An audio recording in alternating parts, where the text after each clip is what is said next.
Hey!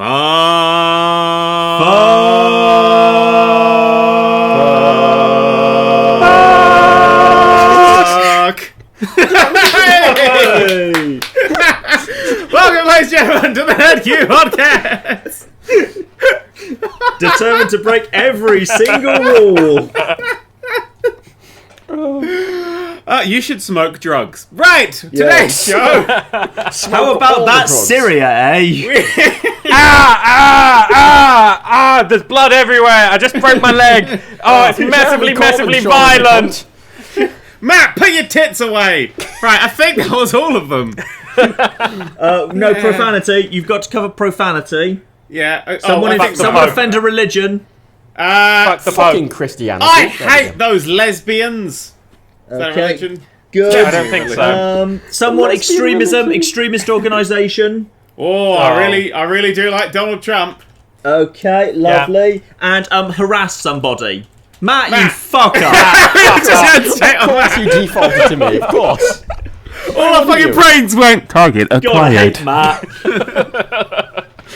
So we got one here today. Hey! It's nice to be back. You're back? Yeah, you're back on the very last days of YouTube. Exactly. Last days of YouTube. No, he's what? Not fucking hell. If it's the last days of YouTube, does that mean sort of it's essentially just going to become some fetish site and sort of all be Mad Max style? I hope so. Content. It'd be like that really, really awkward and not very good scene in the second Matrix film, where everyone's at that rave that's somewhere between a rave and an orgy. That's what it's gonna be. Oh my god, who the fuck is typing at 5 million words a second? Why don't you work for me? Sorry, that was me. I'm just trying to engage with the chat. Oh, don't engage. Don't. Wait, where are you talking with them? Huh? I'm trying to be nice to the actual on YouTube chat people. No, ignore that. Don't acknowledge them. We're trying to get them on Twitch, you fucking idiot. Why? There's no ads running on Twitch. No, there's nothing running on Twitch at all. It's just an offline page. Oh my Jesus. Why don't you just send them to a 404 page and be done with it? The chat works. Twitch is down at the moment, so we're having to stream this on Matt's YouTube channel. And we took full advantage of that by totally playing some REM earlier. It was very nice. We had a lovely day. You missed it. I could just play copyrighted music just in the background throughout the entire stream. Yeah, but then this has to get uploaded, and then you've got to wiggle it and edit it, and it's a right faff, innit? It's a right faff, yeah. Yeah.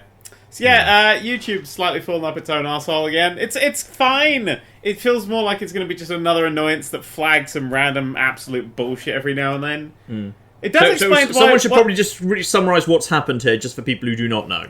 Okay, yes. I'll do it. Basically, YouTube yesterday updated a page on its website to say... No, that's not what happened. That's one... Matt! Okay, YouTube has not changed anything, so they claim.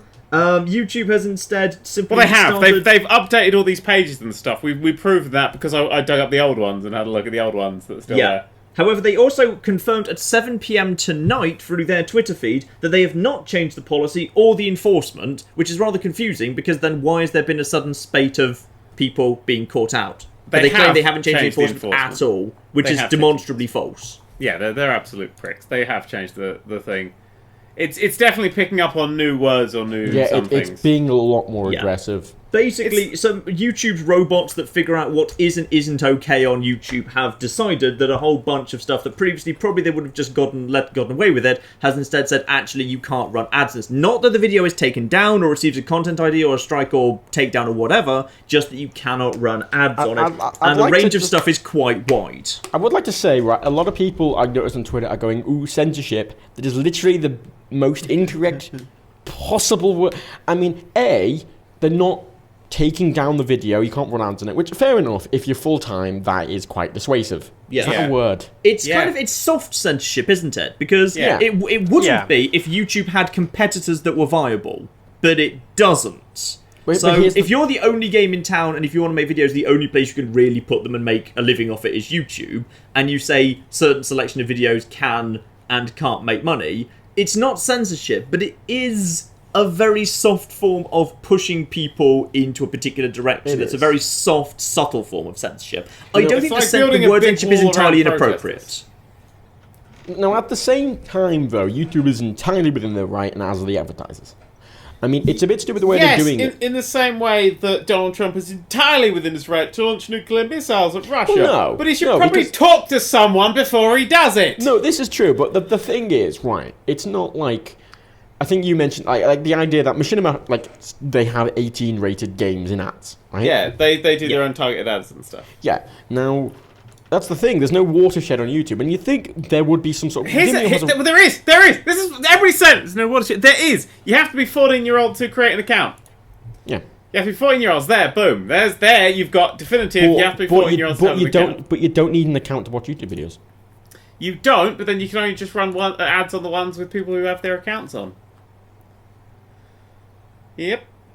That lose them a lot of money. Yeah, that would lose everyone even more money. I don't know. It's a terrible idea. I've come up with a much better idea. Okay.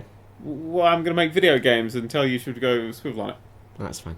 That's kind of the idea right now. That's been the idea for a short while, I think. Yeah. I mean, at the end of the day, right, I haven't had any videos taken down. I don't think the Nerd³ channel has had any videos taken down. I've had nothing taken down. No. I've heard, I think Hat Films had some of theirs taken down. They're the only... Nothing's been taken down. It's all been demonetized. Monetized, yeah. I think Hat Films, the only channel I've heard of that is actually, like, gaming stuff's been taken down. Boogie, I think, had stuff taken down. But as far as I can tell, the stuff that's been taken down is mainly vlogs about drama. Or, suspiciously, a lot of vlogs about depression. Well, it's keyword matching. It's keyword matching. It's keyword matching. The mental health seems to be catching everything. Yeah. So here's a weird thing, right? Because Boogie had some videos taken down. He had 4 videos taken down because they had suicide in the title or the tags or whatever. Yeah. I have videos with suicide in the tags or whatever. Probably ones where I'm playing Everyone's Gone to the Rapture. But I have 9 videos that when I do a search for it pull up with suicide, and none of them have been flagged at all because they're all gaming-y things. Which is strange. I think someone mentioned it's going to be title tags and description, isn't it? Is how the automated system's going to look at it. Yeah. Yes, very likely. That's exactly what. But I think they may be exploring comments as well. If the comments are seen to be focused more, they don't mention suicide stuff. They mention more sort of like video games, etc. Then you may get away with it. I think they're actually going to be scanning comments a bit as well, which is why sort of bigger YouTubers with audiences that do discuss stuff in the comments, the ones that are getting picked out, where ones like mine who just pretend to be funny in the comments, they don't seem to be flagging anything. But we don't know. I think the biggest problem is that YouTube changes a thing, or doesn't change a thing, or does something, or doesn't do something, and people notice, but YouTube says stum, and all YouTubers, because it gets views, go into panic mode, and this has ruined my life, I'm going to die. And so the word in fairness, we did panic as well when we first heard it. Yeah, I went, shit, I'm going to investigate this. I investigated it, went, oh, actually, it's not that bad. It's been around since, like, the page saying you can't do these things has been around since June of last year. There's nothing in there that's been added, really. They've just slightly made it a bit vaguer.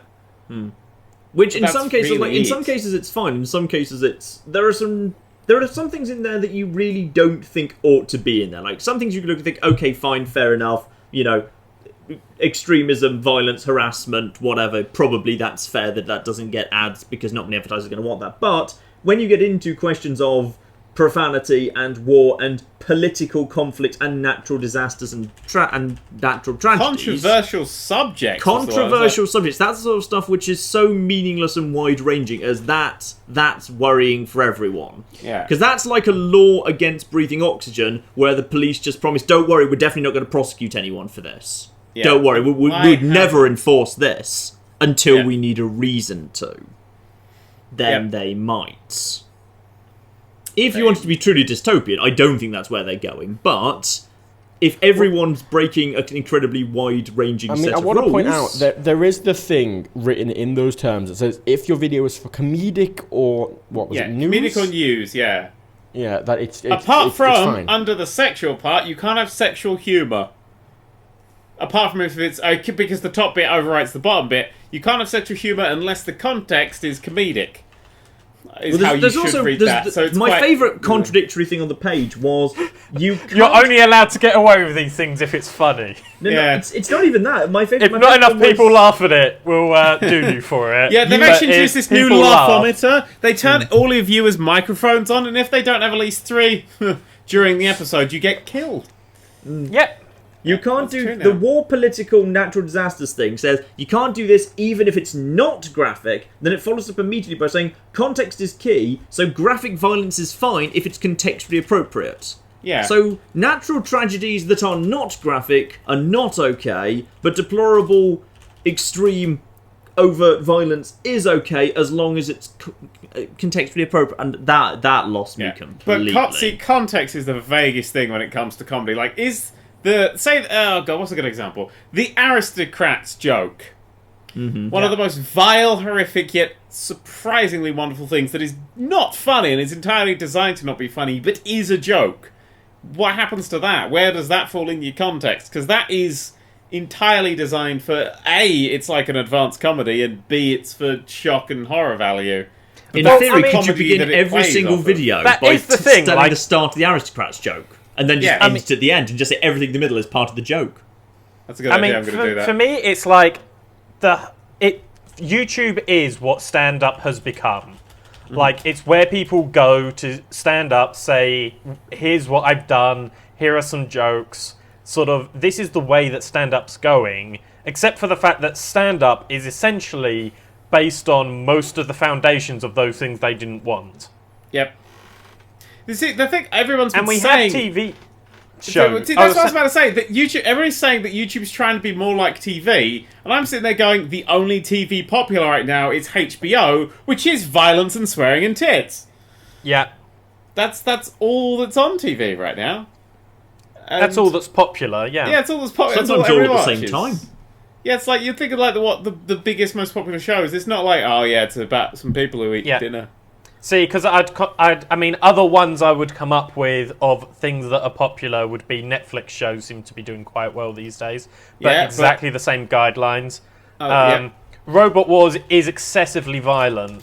We can't deny that is massively violent. But would it be better if it had more boobs in it? Yes, bring back Philippa Forrester. You know, I've just That's true, it was Philippa Forrester, wasn't it? Yeah. I've just got up a bunch Wasn't of the it Ellen videos. Porter for one What's she season? doing with herself these days? I've just got up a bunch of the videos that have been flagged, right? Yep. And I'm looking at the tags for them. Yep. Now, these are a variety of ones. The Filter Franco ones, all of us about depression. Can I just make a point? I think I know the word that's being tagged. I think a word that's being flagged up a lot is trigger warning. Well, okay, right. Because if it's a trigger warning, then it is not appropriate for all audiences. And if they're saying it's appropriate for all audiences, then a trigger warning would set off that it's not. Well, here's the thing, right? As a Becky J. Brown video here, the tags include sexual assault, sexual abuse. Oh, just straight the word sex would go that one. Yeah, and sexual abuse in the thing. And then there's an annotation which says trigger warning. Yep. There's another video, there's a Vlogbrothers video, vegetables that look like penises. The only word I can see, even anywhere, is the word penis. Yep. So they're just doing that because it has the word penis in. The Philip Franco video. The sexual side of things, yep. Yeah, the Philip Franco video, the tags, Brock Turner rape culture, Stanford rape. Yeah, probably the word rape there, or Stanford, depending on... there is... John's there going, yeah, it's fucking Stanford, that's the... Another video here about street harassment. It's got sexual abuse, sexism, everyday sexism, sexual assault, rape threat, sexual abuse in the tags. My depression story, Luke Cutforth, I can't pronounce his goddamn name. In the tags, you've got depression, self-harm, cuts, Luke Cutforth, cuts, scars. And it's a lot of these just very... triggery words. Yeah, they do seem like words that would. That's what's being targeted right now. It's like what happened when the Tories enacted that porn filter, and all of the sexual advice and sexual help sort of websites got taken off the internet. Yeah, they all got blocked and banned, so people couldn't find out. Even the NSPC, because it was talking about child abuse, but here's the interesting taken out. You mentioned, Dan, in your post on Patreon yesterday, we should all read about this. Yep. Yeah, I have a good post on Patreon. It's Good not post. a Patreon exclusive post. It's for everybody because I'm using that as my blog now. But your point was that a lot of things are being false flagged, right? Yeah. But using Phil DeFranco's thing as an example, they actually got in contact with YouTube directly. Uh-huh. And they were on the phone to you and they said, it's not a mistake, this is supposed to be a thing, you're not getting your video monetized. I'd like to point out that was within the first hour when YouTube wasn't even talking about it and they were putting out a big statement thing. And also his video is called YouTube is shutting down my channel and I don't know what to do, which they're not. Yeah. That is a really good thing to call a video to get shared and big on Reddit and so forth. I don't trust that That's a lot of guy's views right things. there. I should just call a video, fuck. I mean, Phil DeFranco's been around a long time, and I think, his titles are really fucking clickbaity. The title of the video that got taken down was, Angry SJW loses it or something? Yeah, and it blows up in her face, all caps, and PewDiePie's just also in the thumbnail. Yeah. It's the because fuck it, let's also just put some googly eyes and a troll meme face and an explosion, some tits in there. Go on. I do feel like YouTube has basically said, okay, we really hate drama. But if you put the tits in, you can't monetize it. That is exactly. I think they've just decided they really hate this drama business that keeps getting into the news and it's just a bad look for YouTube. So as a result, they've decided they're going to take out that little walnut of drama by buying a cannon. And they're going to blast that walnut with that cannon. Except the cannon's being operated by a blind man who really likes firing cannons. As a test, I've just added the tags rape, sexual abuse, self-harm, and I can't remember another one to just one of the videos I've just got that's monetized. I'm going to see if it gets taken down. I'd like to point out that I definitely know for a fact that one of my videos has the tags dicks, dicks, dicks, and that's pretty much all its tags. Yeah, but that's Richard. Sometimes I tend to put quite a lot of swear words in my... I can't remember what... I think, oh, Jesus. Some of my videos have... I swear everyone's gone to the Rapture as well, but I normally do, normal tags, but every now and then I just put something like, I just can't anymore. Fuck you all. Who's reading this? Go fuck yourselves. Everyone's going to the Rapture. Let's look at the tags. I have my standard usual if YouTube could just find a way of using a really surgical satellite laser strike to take out drama and entirely sexual mod showcases shit like that, good. If only they could hire a person to look at the YouTube channels that get complaints and kind of judge it as a person and not build an attack robot. This is it, though. When you get flagged and disabled monetization, you can click it and ask it to be manually reviewed by a human. Yep. And they will look at the video and check. Yeah. Which but this seems like the wrong way around if you're trying to just take out these drama channels. If you're trying to take out drama channels, just go, fuck you. We don't want your shit on our chat thing anymore. It's like they're trying to go about it nicely, going, it's for friends and it's ad revenue and thing. When really they should just go, hey, you with the channel that reports on YouTube drama, you can go take a fucking hike. Fuck off forever. We don't want your fucking kind around here. Well, fuck it's not just that, though, isn't it? It is advertisers kind of not wanting to associate with certain videos. And from an advertiser's point of view, I mean... does it really matter? Some videos, I guess, you don't want to be associated with, but for the most part, does it really matter? No. Can I say, as someone who has been an advertiser and who has actually bought YouTube inventory in the past, for my sins, that was my previous life before I was a YouTuber. I used to buy I've done this.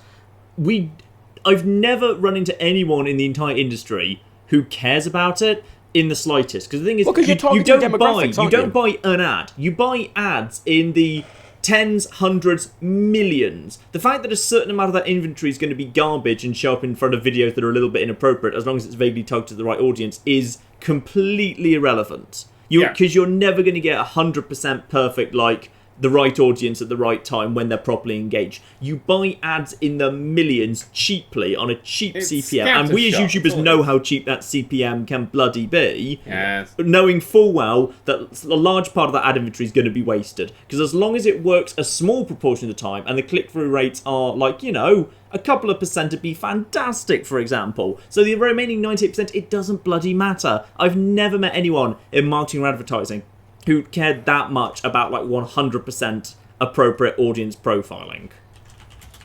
Yep. I think that's it. So who is... Like, are YouTube trying to make them like? Is this YouTube trying to make themselves more attractive to other advertisers who aren't advertising on the platform? I think the only reason they can justify this is by saying if they remove a certain proportion of views from the monetization pool, then what's left, which will still be presumably the overwhelming majority, they will probably try and sell at a premium, saying, hey, now we've taken out all of this stuff that you didn't want in there in the first place, so it's better and you're going to pay more. Which possibly, if true, would mean compliant channels should see a slight uptick in the CPM as we as YouTubers are paid? Possibly? I don't know. There is an alternate thing they're doing. Maybe YouTube Red didn't get enough pickups, and this is their way of pushing more people towards YouTube Red. I think YouTube Red's doing all right. When all their YouTubers go, oh no, you haven't, The problem with YouTube Red, right? YouTube Red isn't good. No, YouTube Red is inherently not like it's a decent idea, really, isn't it? Yeah. And but the problem is they didn't really advertise it enough. It was a soft launch only in the US, and they haven't really spoken about it since. And it's only like nobody really gives a shit about PewDiePie's fucking like extra paid for YouTube Red content, right? No. They just want to pay money to help support YouTubers and get rid of ads. Right? Yeah. Nobody gives a shit about YouTube's fucking PewDiePie's video, fucking series, whatever. But like they just didn't roll it out enough. They didn't promote it enough, and they didn't roll it out to any other countries aside from the US. Where like I'd totally buy it if it was over here. I wouldn't. Why wouldn't you?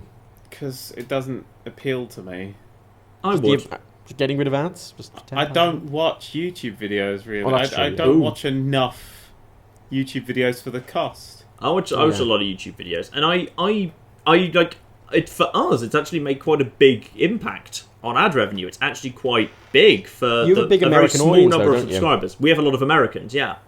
So I think it that's a actually big makes difference. quite a big impact on us. I think no you have money more for us. Americans Just none. than Nerd³ channel. No money. We got a lot. We got like 40% American viewers, and we just get. I think jack what's shit yours, for it. John? Isn't yours like 70-80% or something? No. Let me find out what proportion of the audience is American. Dirty Americans. This is the proportion that we can So- fuck off when we talk about the Porridge reboot later in the episode. Yeah. So the thing that I think is worrying about this is I do kind of feel like this is kind of moving towards sort of what China essentially does with their movies. Oh my god, we're not allowed to have 2 channels anymore, just the one. Oh wait, no, that's what they do with their children. Never mind, carry on. No. So the Chinese That's a film market controversial topic there. Oh, Just it gonna probably is check as that well. one. Blimey. probably is. But no, the Chinese film market essentially they don't have an age rating system. So anything that isn't a U, they won't release. Yes. They also don't allow any films with time travel because they see that that's endorsing the idea that you can change history and they like their history or something. Yeah, I have heard that as well. Yep. What? They don't allow films with time travel. That is so ridiculous. Really? That's the most ridiculous thing Well, about China? any time travel or just time travel that pertains to Chinese history? Any time travel. They don't like the idea. Yeah. So, Back to the Future banned. What if you go to the future? Can you go to the future? Is that okay? No, not allowed to do anything. But you can't change the past in the future. You're doing the opposite of changing the past. You're leaving the past behind into the future. No, you just have to cut the beginning of your movie and the end of your movie off and just play the middle bit when you're in the future. Yeah, could you just cut Back to the Future as onwards into the future and only there? And that would be acceptable. And then still in the future too. And then definitely still in the future, but there's been some sort of future catastrophe and now it looks mysteriously like the Old West, Future 3. But it's still the future. No, you'd re-edit them.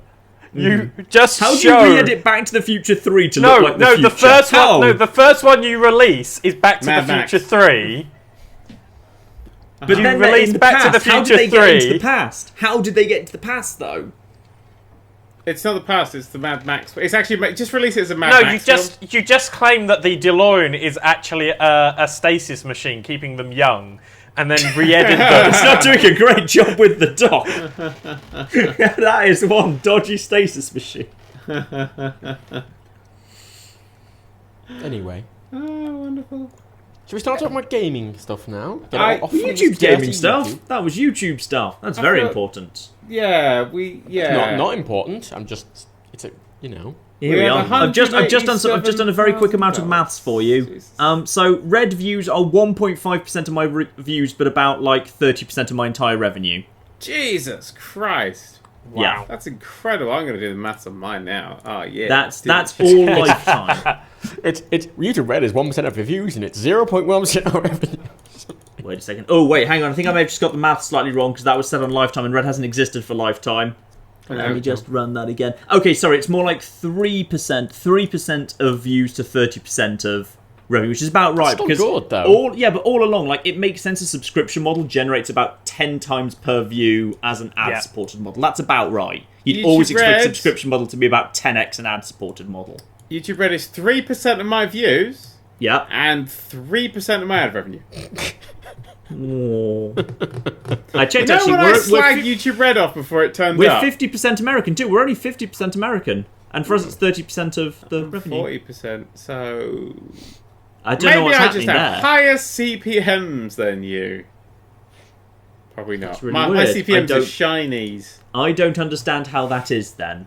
Do you think it could be Considering we get thing? paid in Lego bricks, I'm not convinced That's our true. CPM's that good. I mean, no, it's partly a function of like view time because it's based on watch time, not on views. But And you have longer videos. yeah, but not. It can't be that much because our average view time's about like 18 minutes. Oh, mine's 22 minutes. Yeah, exactly. Oh, so wow. it can't be that. Yeah, I get watched for a lot of Yeah. minutes. YouTube just hate us. Yeah. Yeah, that's really odd. They I don't know what's genuinely happening do, there. don't they? This, Okay, look. okay, actually, can I just go out and say this is actually the place where I think it's actually slightly worrying. Because we don't know what the YouTube Red system goes on.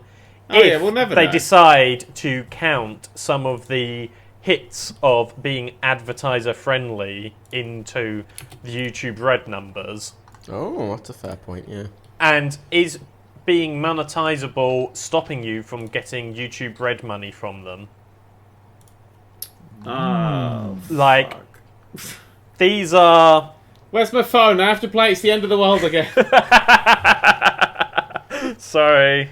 YouTube Red is about 20% of my revenue. On If YouTube. only YouTube actually spoke to the people making some form of living off of it. It's not like they don't know they're there. They're constantly fucking wanking off PewDiePie and Zoella. Why not that's the talk thing to is- the other ones that generate the 95% of the income right, that they have? Okay, what? And we only right? break even. Yeah, well, if you spoke to us, we knew what the fuck was going on. Maybe we'd actually be able to do better. What?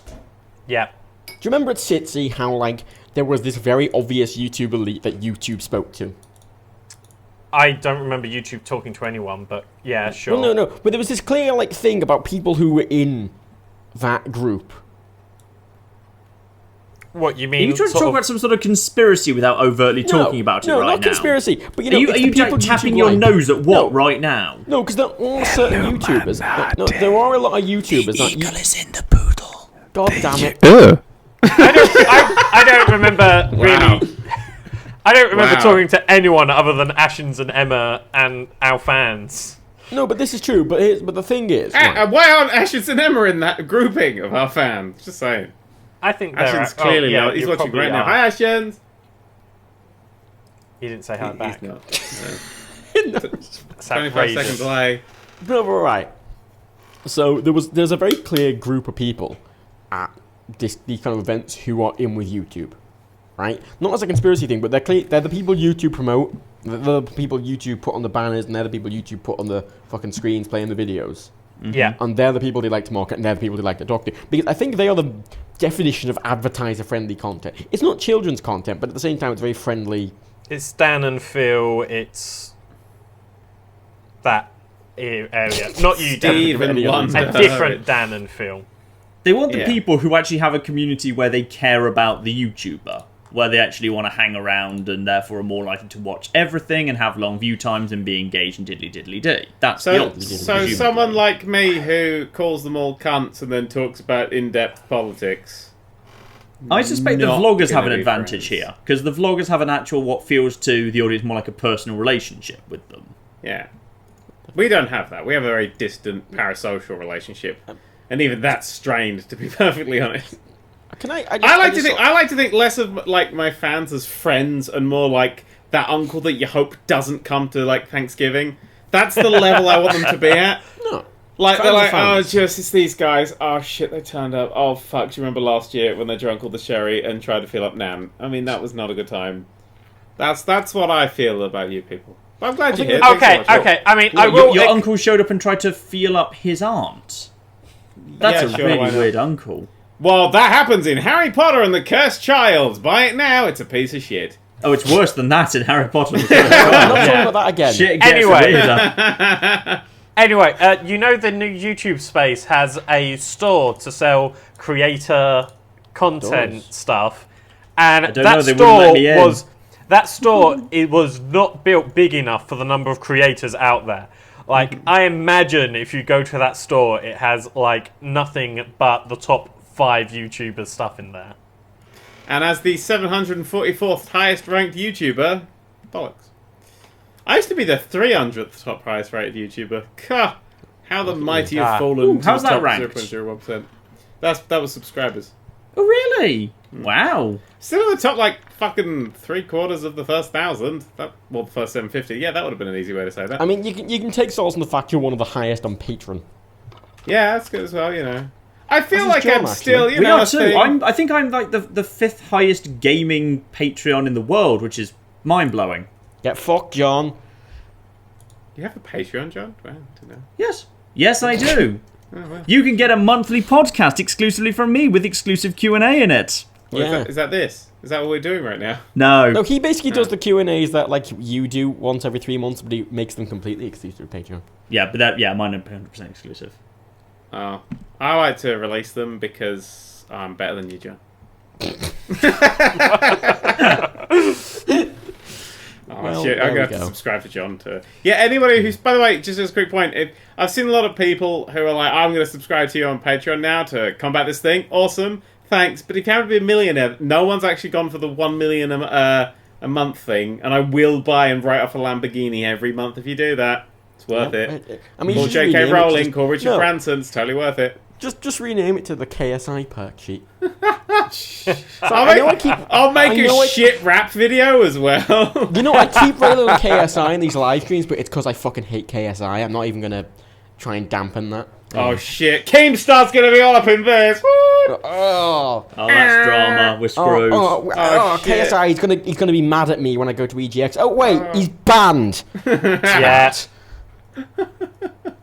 And today in the news, KSI has been unbanned from EGX, and he's coming for Matt! Should we talk about gaming? No! Yeah. Oh, actually, there is one thing I want to mention. I just saw some news, which shit. is going to be very relevant to Dan. Oh god. PewDiePie is releasing a new game soon. He's announced it. Is it is- a make your own YouTuber thing, bollocks? Yep, it's basically Of course. it's a YouTuber simulator. Pretty much.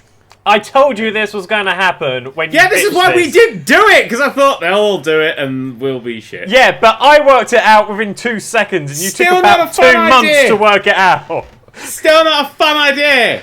Cool. No, it's a crap idea. And his is a fucking free-to-play awful. mobile game. God and fuck. Oh, looking at talking screenshots of about free-to-play mobile shit, that's what I wanted to talk about today. Oh, please don't say con man. No, I want to talk about Tom, it's pixel Final art, Fantasy Jesus. Mobius. Mobius. Let's talk about Final Fantasy to really dampen the mood. Absolutely. So, Final Fantasy has a game called Mobius. It's free-to-play, sort of. It is pretty much exactly what you think it is. So, I'm It's not a going to Final go... Fantasy game set on Sonic the Hedgehog's homeworld. Oh, just a quick thing. No, that it's- YouTube simulator is mobile only. God, Yeah, of course it's a free-to-play mobile awful. piece of shit. Why would it not be? awful. People Anyway, with money seem to want more of that thing, if you haven't noticed. Sorry, go on. What? Although his Buy last game gems for wasn't terrible. subscribers. His last game wasn't terrible. It wasn't free-to-play. It was actually pretty good. So Anyway, so the gameplay itself is standard, sort of. You just press X, choose what to hit, sort of standard moves.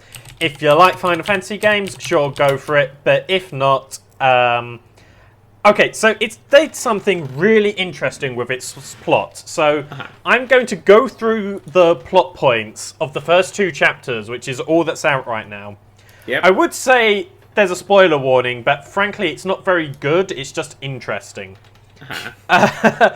So, I think this is the most meta plot I've seen. So you start off, and it says, "Oh, you've been summoned from the ether. What's your name?" And you type in your name. So for me, it was What Fana, and it was like, "Ha! Oh, you're another one of these people." I'm like, "What the fuck?" And they're like, oh yeah, there's a giant prophecy about what fan are, but that means everyone goes around calling themselves what fan are because I think the prophecy applies to them. And I'm like, but my name's actually What Fana. And they're like, yeah, sure, whatever. Go around and prove. And every time you meet someone, they're like, oh yeah, I'm called What Fana. Which it's just like, it feels so true for the sort of MMO world of the prophecy applies to everyone and you're trying to prove that the prophecy applies to you. But you kind of know that everyone has equal claim to it. So that's the plot for the whole of Chapter 1. And then Chapter 2 gets even weirder because you have to enter a tournament, okay? And so it has the preliminary part of the tournament. And then in the second part, they go, oh, look, you've won the preliminary round. Right, now you get to enter the tournament. And the winner of the tournament gets to be called What Fano. And I'm like, but that's already my name. And he's like, yes. And if you lose, you have to change your name to What the Stupid, or what the lied about being a What Fana, and just all of these silly things. I'm like, okay, but the rest of the everything else in this game is so serious, and none of this is said like it's a joke. And so then you get entered in, and they're like, oh yeah, but someone had to drop out at the last second, so you're going straight into the final round. And you're like, okay, that's annoying because I just used my special move on the end of the preliminary round, but sure, okay, fine, I'll take on this one person. And it's a cutscene, and this guy comes up to hit you, and then goes, I pulled a muscle, I can't fight, and they're like, well done, you win by default. And then someone's like, the prophecy says that the true What Fana will get through this tournament without taking a single hit. Therefore, he must be the true one. And the character's like, hang on, so you essentially kept running this tournament until someone won by default? And they were like, yep, carry on, have fun. And then, if that wasn't stupid enough, so in Chapter 1, you rescue a Moogle. Okay, a small, stupid side character who follows you. Then, at the end of Chapter 2, the Moogle's like, oh, you can't defeat the final boss because the prophecy says your friend has to do it. So I'm like, fine, you can have the final hit. And the Moogle finishes him off with the final hit, and then the monster falls on top of him and kills him. And in his sort of overly long dying breath sort of says, oh, but it turns out that the prophecy didn't say that I had to defeat them. It said your friend must sacrifice themselves for you, for you to get the key to the next area. And I'm there going, hang on, so this character literally died for a plot point. Yep. It's like, it's not the, oh, and then this person dies because that's what plots must do. It's like, they've literally said, everyone's following the plot. We all care about the plot, even though the main character's going, what the hell is going on? Question, is this a Monty Python does Final Fantasy? Because that's what it sounds like at this point. See, and that's the thing. It sounds hilarious, except for when you go through it and there's not a single joke other than the fact that if you look at the plot and analyse it, it's hilarious. Everything's done so serious. The Moogle was originally did not realise, they thought the prophecy was they had to be the one to defeat the monster, but the prophecy was actually they were going to die fighting the monster. That's a really important thing to not know. No, they did know that they were going to die. They lied to you so you'd let them die for you. Because why did they want to die for you if you only just met them? Because they believed the prophecy has to be upheld, and if that hadn't happened, then the prophecy wouldn't be fulfilled. But surely the prophecy being a prophecy has a habit of coming. But the prophecy being a prophecy will come true. So all you need to do is not be friends. Like, everyone would want to not be friends with anyone called What Fanar. Like, everyone would want to be What Fanar, but nobody would want to be friends with What Fanar, because the friend of What Fanar, if the What Fanar that you're making friends with is actually What Fanar, would, as a result, die. So all the What Fanars would stay away from each other and not want to be friends with each other, or anyone, and no one would want to be friends with them. in fairness, that it is a running theme that every other What fan are we run into has no point in life and is Wait, lost. hang on. All the What fan want to be friends with each other because all of them would be thinking, well, I'm What fan, so that fake What fan over there will be my friend who's going to die. And no one else would want to be friends with the What fan. They just all hang out together thinking, well, I'm the real What fan. I mean, It'd be like that Eminem You know music what's- video, you know except what's with What really fan weird? except Eminem. What's really weird is I played this game as well, and I put my name in. I put Nerd³ in. He went, "Nah, you're not What fan? I'll fuck off," and he wouldn't let me play any further. I wonder what that was about. Could you Oh my imagine god! if it actually did that I so want to play this and call myself John Cena now. Though I just have so much joy in my heart. No, I'm John C. The prophecy declares one man will save us all. And his name is John Cena. Do, do, do, do. That make me happy. anyway, yeah, that's what I wanted to talk about because that was just a weird thing. My favourite gaming headline I saw this week, by the way, was, and I'm quoting it exactly because it really sums up the news quite accurately, Battleborn reveals new character if anybody cares. That was the full headline. I was like, yeah, that's fair. It's completely fair, but still, poor Battleborn. People still play that shit? Oh man. I don't know. can't There's a even few remember people who which might be one having that server is. issues with Overwatch. You need to fill some time. I don't know. Wasn't it on a humble bundle for like? Yeah, £5? it's already done. It's already done. Yeah. We were talking about that weeks ago. Yeah. Lol. Oh, that's quite sad. I seems felt great. Hot Lava looked interesting. Oh yes, Yes. Which For why is it fans not called of The Floor is stuff. Lava? Because in America that game's called Hot Lava. Oh, is it? Yeah, Oh. which I think is a shitty That's name. nowhere near as good a game as The Floor is But that's Lava. floor is such an made of American lava. thing, isn't it? Hot lava. Oh yeah, as opposed to that cold lava you see lying about Yeah. the plate. Hot. I mean- the floor is lava. That's all the fucking rules in the title as well. That's Yeah. Snake on a Plane levels of genius. But hot lava, you don't have a clue. You've got to remember, these are the people who went, there's a game where you have a ball and you kick it, and we shouldn't call it football. Instead, we should name that game where you spend most of the time throwing the ball around and tackling people. We should call that one football and call the other one soccer. Like, they're pretty bad when it comes to naming things. Yeah, America's not the best at naming things. But yeah, hot lava. It looks very sort of slow. It looks like that you were running full pelt, but weren't. It's like in your dreams where you can't run quite so fast. I kind of got that feel Yeah. from the trailer. And then it broke up and it started to look like levels from Sonic 06. I kind of liked it when it was just in the house. When they start expanding on the idea, it kind of just looks like a bit of a Yeah. parkour game. I'm mean, I'm fine with wondering getting whether a or good not parkour they've game. actually got a fake version of Greendale in there, though. Of Greendale. Yeah, because A Community did Floor is Made of Lava episode. Oh yes, Series 5. Oh yeah. And they clearly seem to have some sort of school-like places that you can That's true. run around. So, Maybe that'd be nice. if not, that will be modded in there, I'm sure. I'll get on it. Don't you worry. That's the next game. So I've done a mod for a game that never actually came out. Shite. Oh. That'd be a weird time to start modding the game before you've even got it. Indeed. That's a game I want to Essentially, talk you about. just made the whole new game. I want to talk about... Actually, can we do the fucking Nintendo section before the break? Because I think we should take a break. 'Cause I'm fucked. That's Konami, damn it, John. Yeah, the other one's ba-ding, ba-ding, ding, ding, or whatever. You can't make that ba-ding noise. That two-note ba-ding noise is trademarked. Thanks, Nintendo. In fucking Nintendo news, and this was announced like literally a few hours ago, they're Okay. bringing Super Mario Maker to the 3DS. But they haven't brought along online course sharing, so anything that you make, you cannot what? share. Wait, Yep. isn't that the whole point? Yes, that's the entire fucking point of the game! And they've not put it... They're like, yeah, we haven't brought that over.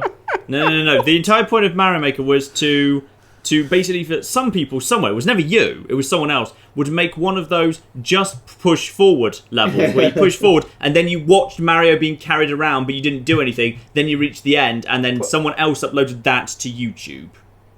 And then there was an article on Kotaku and that's the end. I'm so That's it. confused because the only reason you'd buy Super Mario Maker is to play user-made tracks. That's why you buy it. You There's nothing can else to it. play recommended... the recommended Wii U ones. Some of the Wii U tracks are going to be ported over, the ones Nintendo thinks are best. So we'll wait. move over to the 3DS version, but the 3DS game, which contains the level creator, has no way of sharing those levels online. Yeah, terrible. Yes. Shit. That is... Yes. That's, I think, worthy fuck Nintendo news. Yeah, no, that's. I'm assuming they also announced some new amiibos. Probably. Who Because gives a money, fuck? They've money's announced good, that isn't it? amiibos will now work with Animal Crossing New Leaf. Mm-hmm. So if that's a thing, that's a thing. And there's a new Pikmin game coming to the 3DS. It's a 2D platformer. What? So... But that's not what Pikmin is. Yeah. John, Everyone's reaction. John, I'm we behind know- on my Nintendo news. Are they doing a new handheld console? Yes, maybe. We The don't know. NX, The okay, NX is okay. a console handheld hybrid, apparently. Yeah, because I It's- thought I okay. saw something where you could actually take the sides off. No, apparently Yeah. apparently the NX is basically a Wii U controller, but the console's built into it. Yeah, so it's going to be awful. Right, And I'll okay. make that claim now that this is the death of Nintendo and they're going to die. See, because my thought when I thought it was going to be a handheld thing was that probably is the only reason I would buy a handheld console these days, is if I could take off a few controllers and you could actually have local co-op on a game device. No, yeah, But I think that won't would play- be an interesting premise for a console. A sort of, this is a mobile thing and I'll set it up here and then we all have a controller and can play it. Because you don't get that really with the mobile phone games particularly. Everything's online connected. Yeah, but like- apart like- from, obviously, the Pie Fighter. To me, I kind of like the idea as well. 'Cause I don't like playing the 3DS or the Vita. I'm at home all the time, and I don't like playing games when I'm on the train. So it's like, ooh, You don't like playing Yeah. games when you're on the train? That's all I fucking deal with being on a train. I listen to music and I stare I listen to blankingly. music, but I also play Meteos, and I play Yu-Gi-Oh, and I play all the awesome games. Binding of Isaac. It's weird. I've never liked playing games on the go. I don't know why. I've just never enjoyed it, no matter what. I think tried. you'll- Yeah, but that's I because sometimes the play Go solitaire. was a rubbish system. The PS But here's Go. the thing, right? The PSP Go is the greatest PSP. Fuck you, Dan. It's incredible. I play it regularly. It's the only games console to sit next to my bed because I always, every night, I'm like, I'm just going to play another half an hour of Yu-Gi-Oh. But see, there's the thing. There's the thing, right? I don't play games in bed. It's like I have two places to play games, right? On my nice computer setup or the TV. And I'm not going to sit in front of my nice monitors that I paid a lot for to just play a game on a little screen with a little controller when I've got a nice controller and nice monitors. I'd rather play it on that. But the joy of getting into bed and being all like, yeah, fuck, I'm in bed and play some fucking video games. It's like a joy.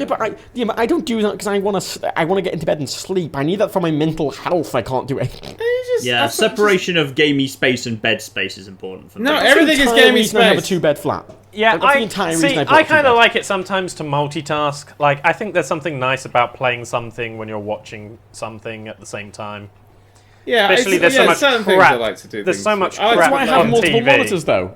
That's why I Yeah. have multiple monitors, though, because I'll watch a movie on one monitor and play a game on the other. I don't want to play a game with a fucking 3-inch screen when I've got fucking nice 27-inch screen. I in like front to of me, build you know? Lego while watching TV on my No, that's the thing, 75-inch 4K screen. Ooh. Yeah, look at you, fucking YouTube elite, fucking Patreon bitch. It was like £800, Matt. It was, yeah. It was no, less than the that's fucking fair, five. Yeah, no.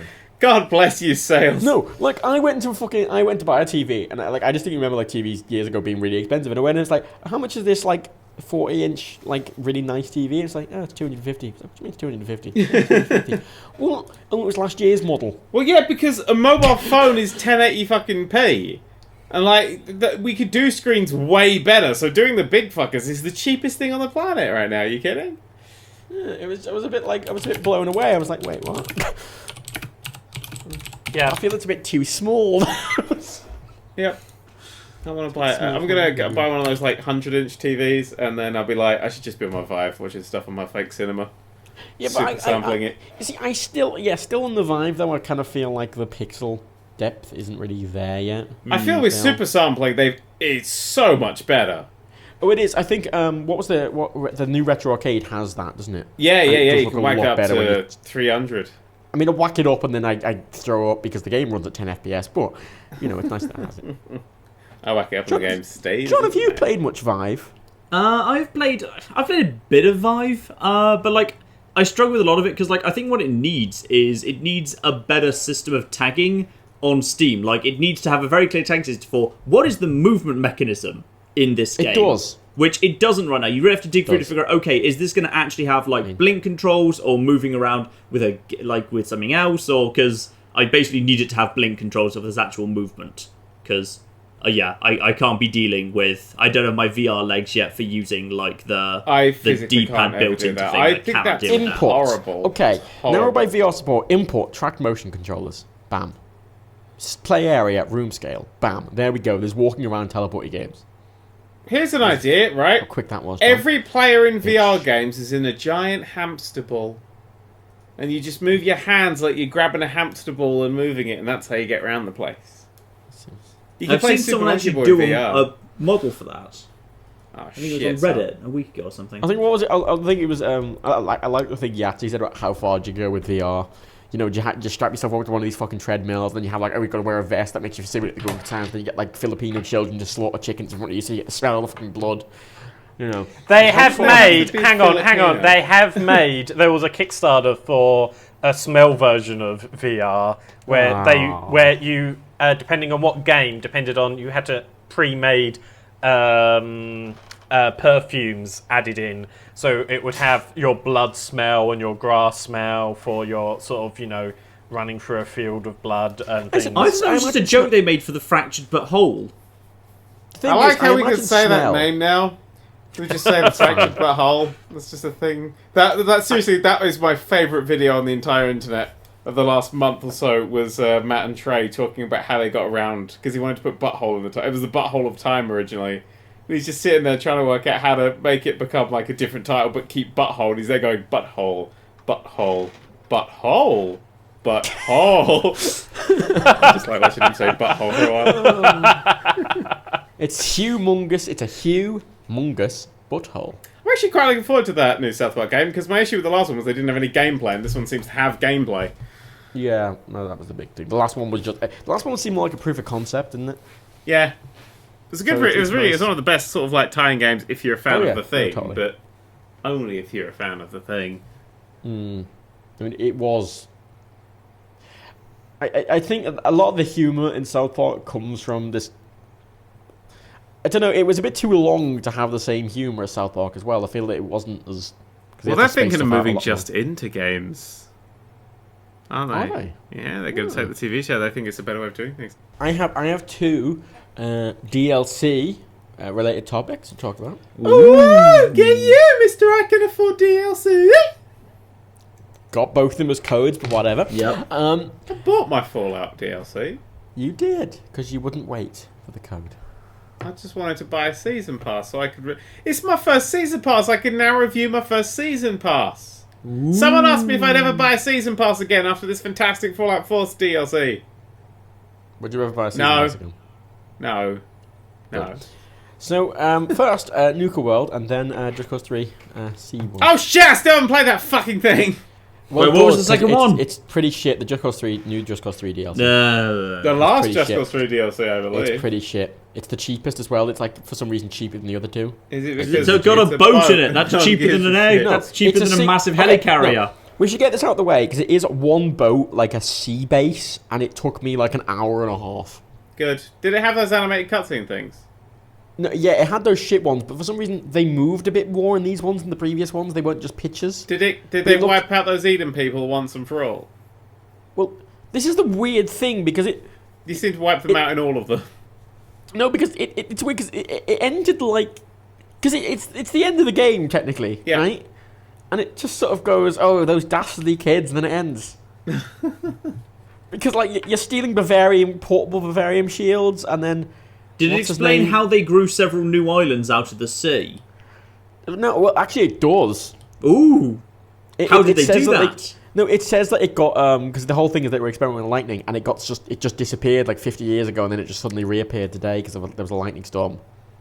That's not how lightning works. It's not a good explanation. It's at least an explanation. That's a shit explanation. No, it's better than just like the No, island it's and the neck not. one. just being Lightning there. happened is a worse explanation than no explanation No, at it's all. magic lightning happened though. It's not just lightning. It's magic. Magic lightning makes that worse. Why do you keep Okay. emphasizing that world? I want to point two things about the DLC. Right, the only things in the DLC are these like really shitty pylon islands and this boat, and there's a new weapon, and the boat is shit. It's just a boat. Right. Does it have a Boat. gun on it? It's got guns on Does it. it have it's an got rockets engine on it? It's got a jet on it. Does it sink?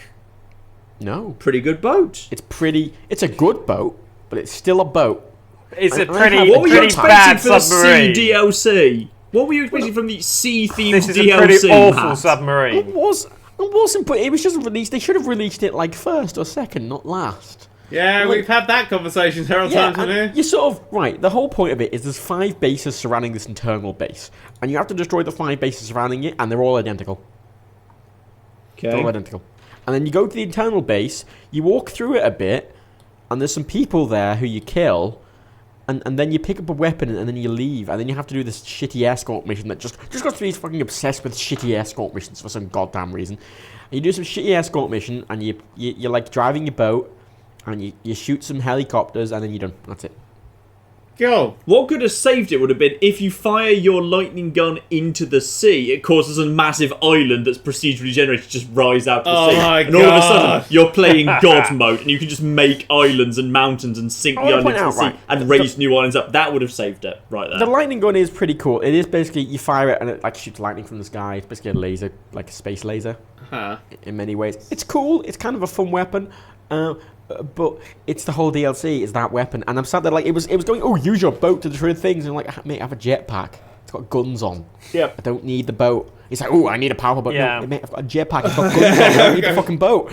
Yeah. Yeah. It's like, oh, take out the base with your boat. And I'm like, I've got a fucking jetpack. That's like I Iron can Man fly. going, I could really do with a boat right about now. Yeah, it In just all fairness, makes sense. all the Just Cause 3 DLC did this, which is they kind of forgot that you might use something other than the tool you were supposed to be using. Because like during the air one, when you're taking out the underside of the helicarrier thing, they were just saying, okay, now you need to use your jetpack and dive through here and take this other. No, I'm going to call in a tank on top of one of the little platforms nearby and I'm going to shoot it with the tank. And was like, I have no idea how to deal with this. I think that's the problem with It Just Cause has 3. no fucking clue how to deal with it. I think that's the biggest problem with Just Cause 3, and then it gives you a really good sandbox, it gives you a lot of really good tools, but then all the missions expect you to like do it the specific way they expected you to and not use any of the Yeah. tools they gave you.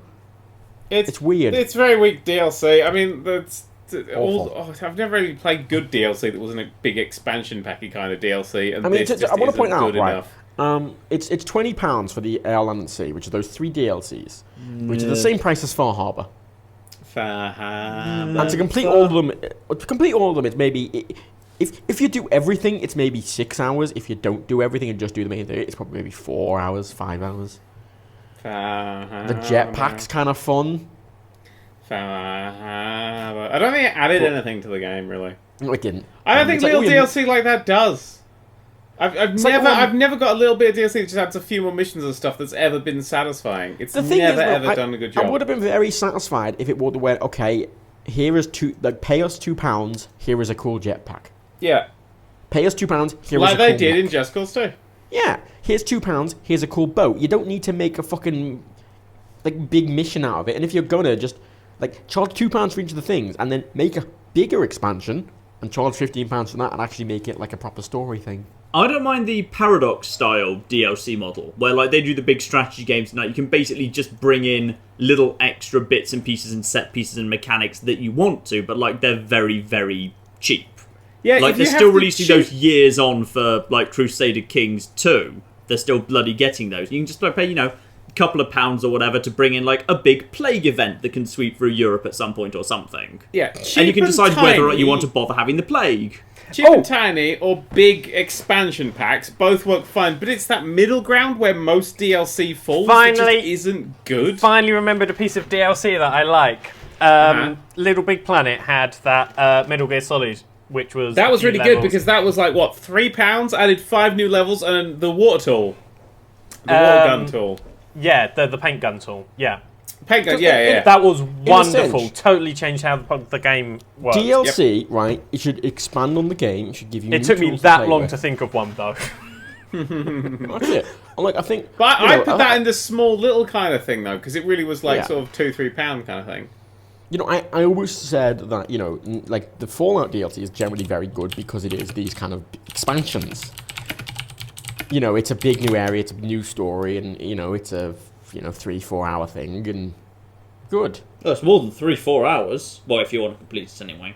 We're talking about, New Vegas, I'm really referring to, like, those. Oh, there's way more than 3-4 hours in Old World Blues, for example. Well, there is, yeah. And Dead Money. No, I'm saying you can get more than that out of it, but to complete the main campaign, if you just rush through it, you can do it in that time. Oh, you can do it way faster than that. Yeah, Old World Blues yeah. you can bloody speedrun. But, I feel Fallout 4 was a bit weak because it did do, like, a couple of those mid-sized DLCs. I think, I don't know what you will get, because I think the Vault-Tec DLC is kind of intended to be one of those mid-sized It ones. is. It's absolutely the mid-size Yeah, stuff. but it falls flat a bit there. It does. And then, Far Harbour was great. Far It was a Harbour big was one. great, yeah. £20, and then Nuka World is £15. It's a little cheaper. And I love it and hate it. Love it and hate it. Because the parks are excellent. They are the best design level is design in all of excellent. Fallout Yeah. 4. No, it is. See, this is where I'm going to disagree. I'm going to disagree with this because I'm having a right fucking faff with them.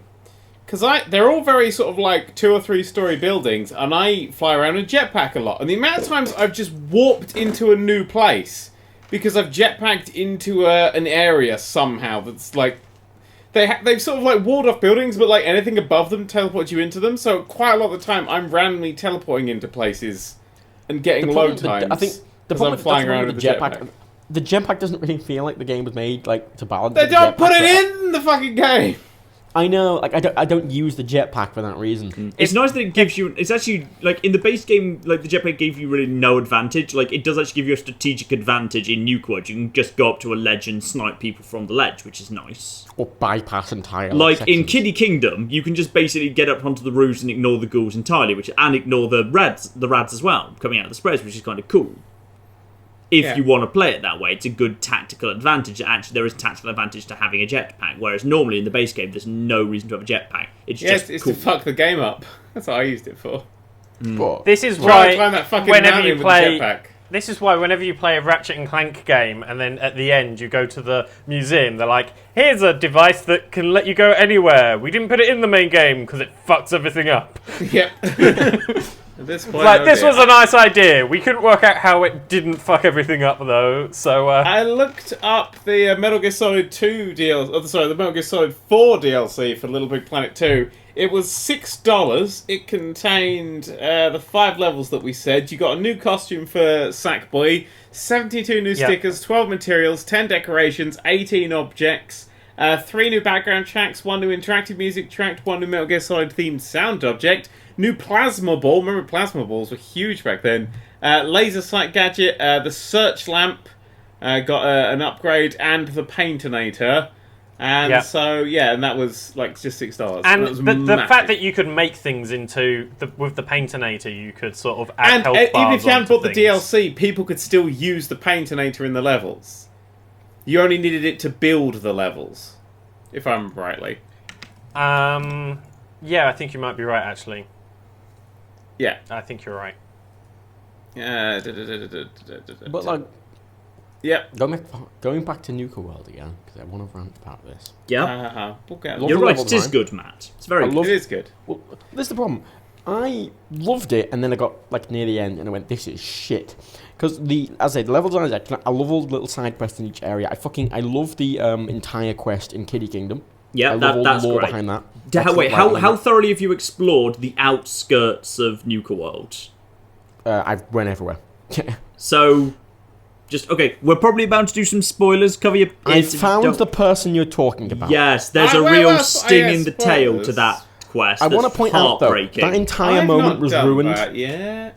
No, the entire moment was ruined because it just Fallout 4. Right, I think this DLC to me is the problem you have with the new Hitman level, John, because this DLC shows the problems with I think the game design as a whole. In that Bethesda, whoever's designing these areas are just terrified that the player's going to be bored, so just goes, okay, we've got to fucking stick just cannon fodder everywhere. There's no areas that are just... disagree that they did that with this. Yeah, there's a lot of empty areas around the outskirts. You can just wander around the wasteland. The middle of the park is empty. In between all the worlds, it's just dead. No, yeah, everywhere is dead, but the places that there are stuff, there is always enemies. I really like, what was it, Evan's hut just to the south of the map, where it's just a nice bloke who just lives in a nice hut. Oh, yeah. And he's just, and that's it. But the problem, there's not enough, like I say, that poignant moment that you're referring to, John, that was completely ruined because there were just ghouls everywhere, and it was just like it was sad, and then there's just ghouls like, I'm fucking having a point. Can you just be quiet for a minute, game? It doesn't slow down. You seem to be under the impression, Matt, that this isn't a combat-based video game, and since the day it was released, Fallout 4 has been a combat-based video game. I know it's a combat-based video game. New Vegas was a combat-based video game, but they're RPGs. No. They're RPGs. No. They're not. They're action RPGs. Fallout 4 is not an RPG. It's a bad RPG. A really good it's an action RPG. It is, but that's the problem. It doesn't do the RPG thing enough, I don't think. Well, that's a brilliant thing because it doesn't do boring RPG stuff. New Vegas wasn't boring. You're gonna struggle with this argument with Dan. Yeah, see, I like it. See, I can now appreciate and enjoy a good RPG when there's, something to RPG about it. But a lot of the time, RPG mechanics get in the way of actual gameplay. Recently, like, Fallout 4 has stripped back the role-playing thing and made an actual game out of it. And The Witcher did a really good job of actually adding RPG. That's a really heavy RPG game and really good gameplay, so it's doable. But New Vegas makes it natural. So you don't have to. It's no more faff than 4. New Vegas is the worst combat I've ever tried to experience in a video game.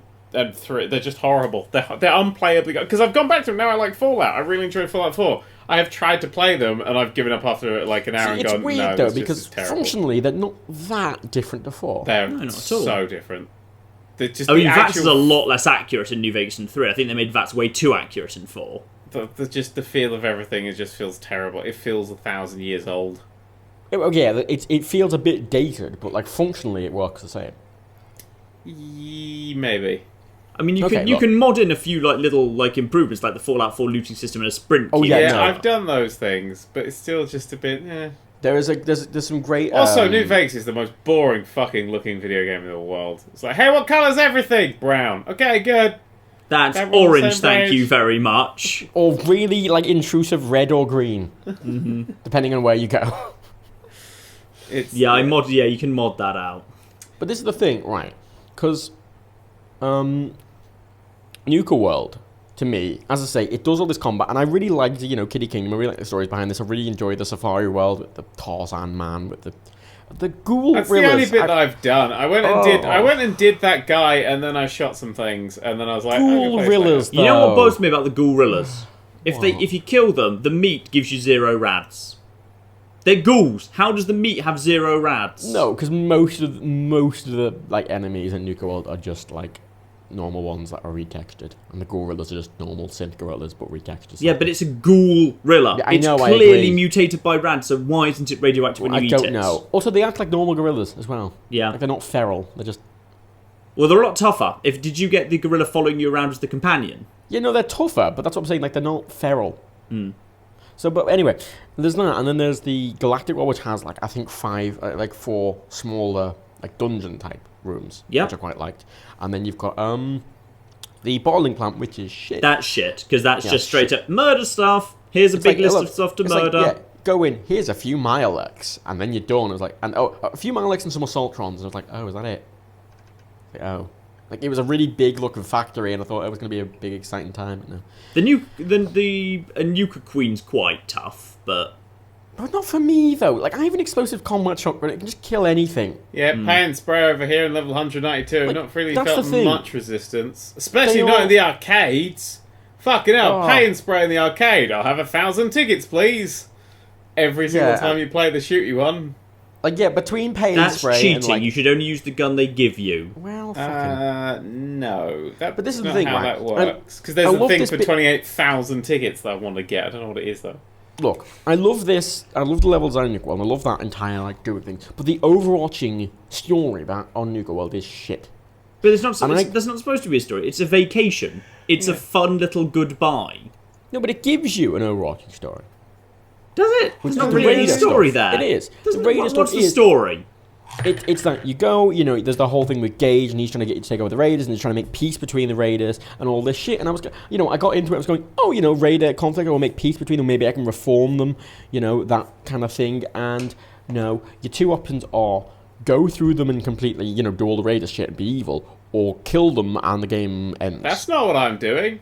Yeah, Chaos and Zion. I'm going to push it as far back, and as soon as they try and leave Nuka World or try and do anything evil, that's when I'm going to vaporize everyone. No, that's what I did as well, but that's the problem. There's no alternate. What do you mean there's way. no alternate? That is an alternate. That's an It's ending. not.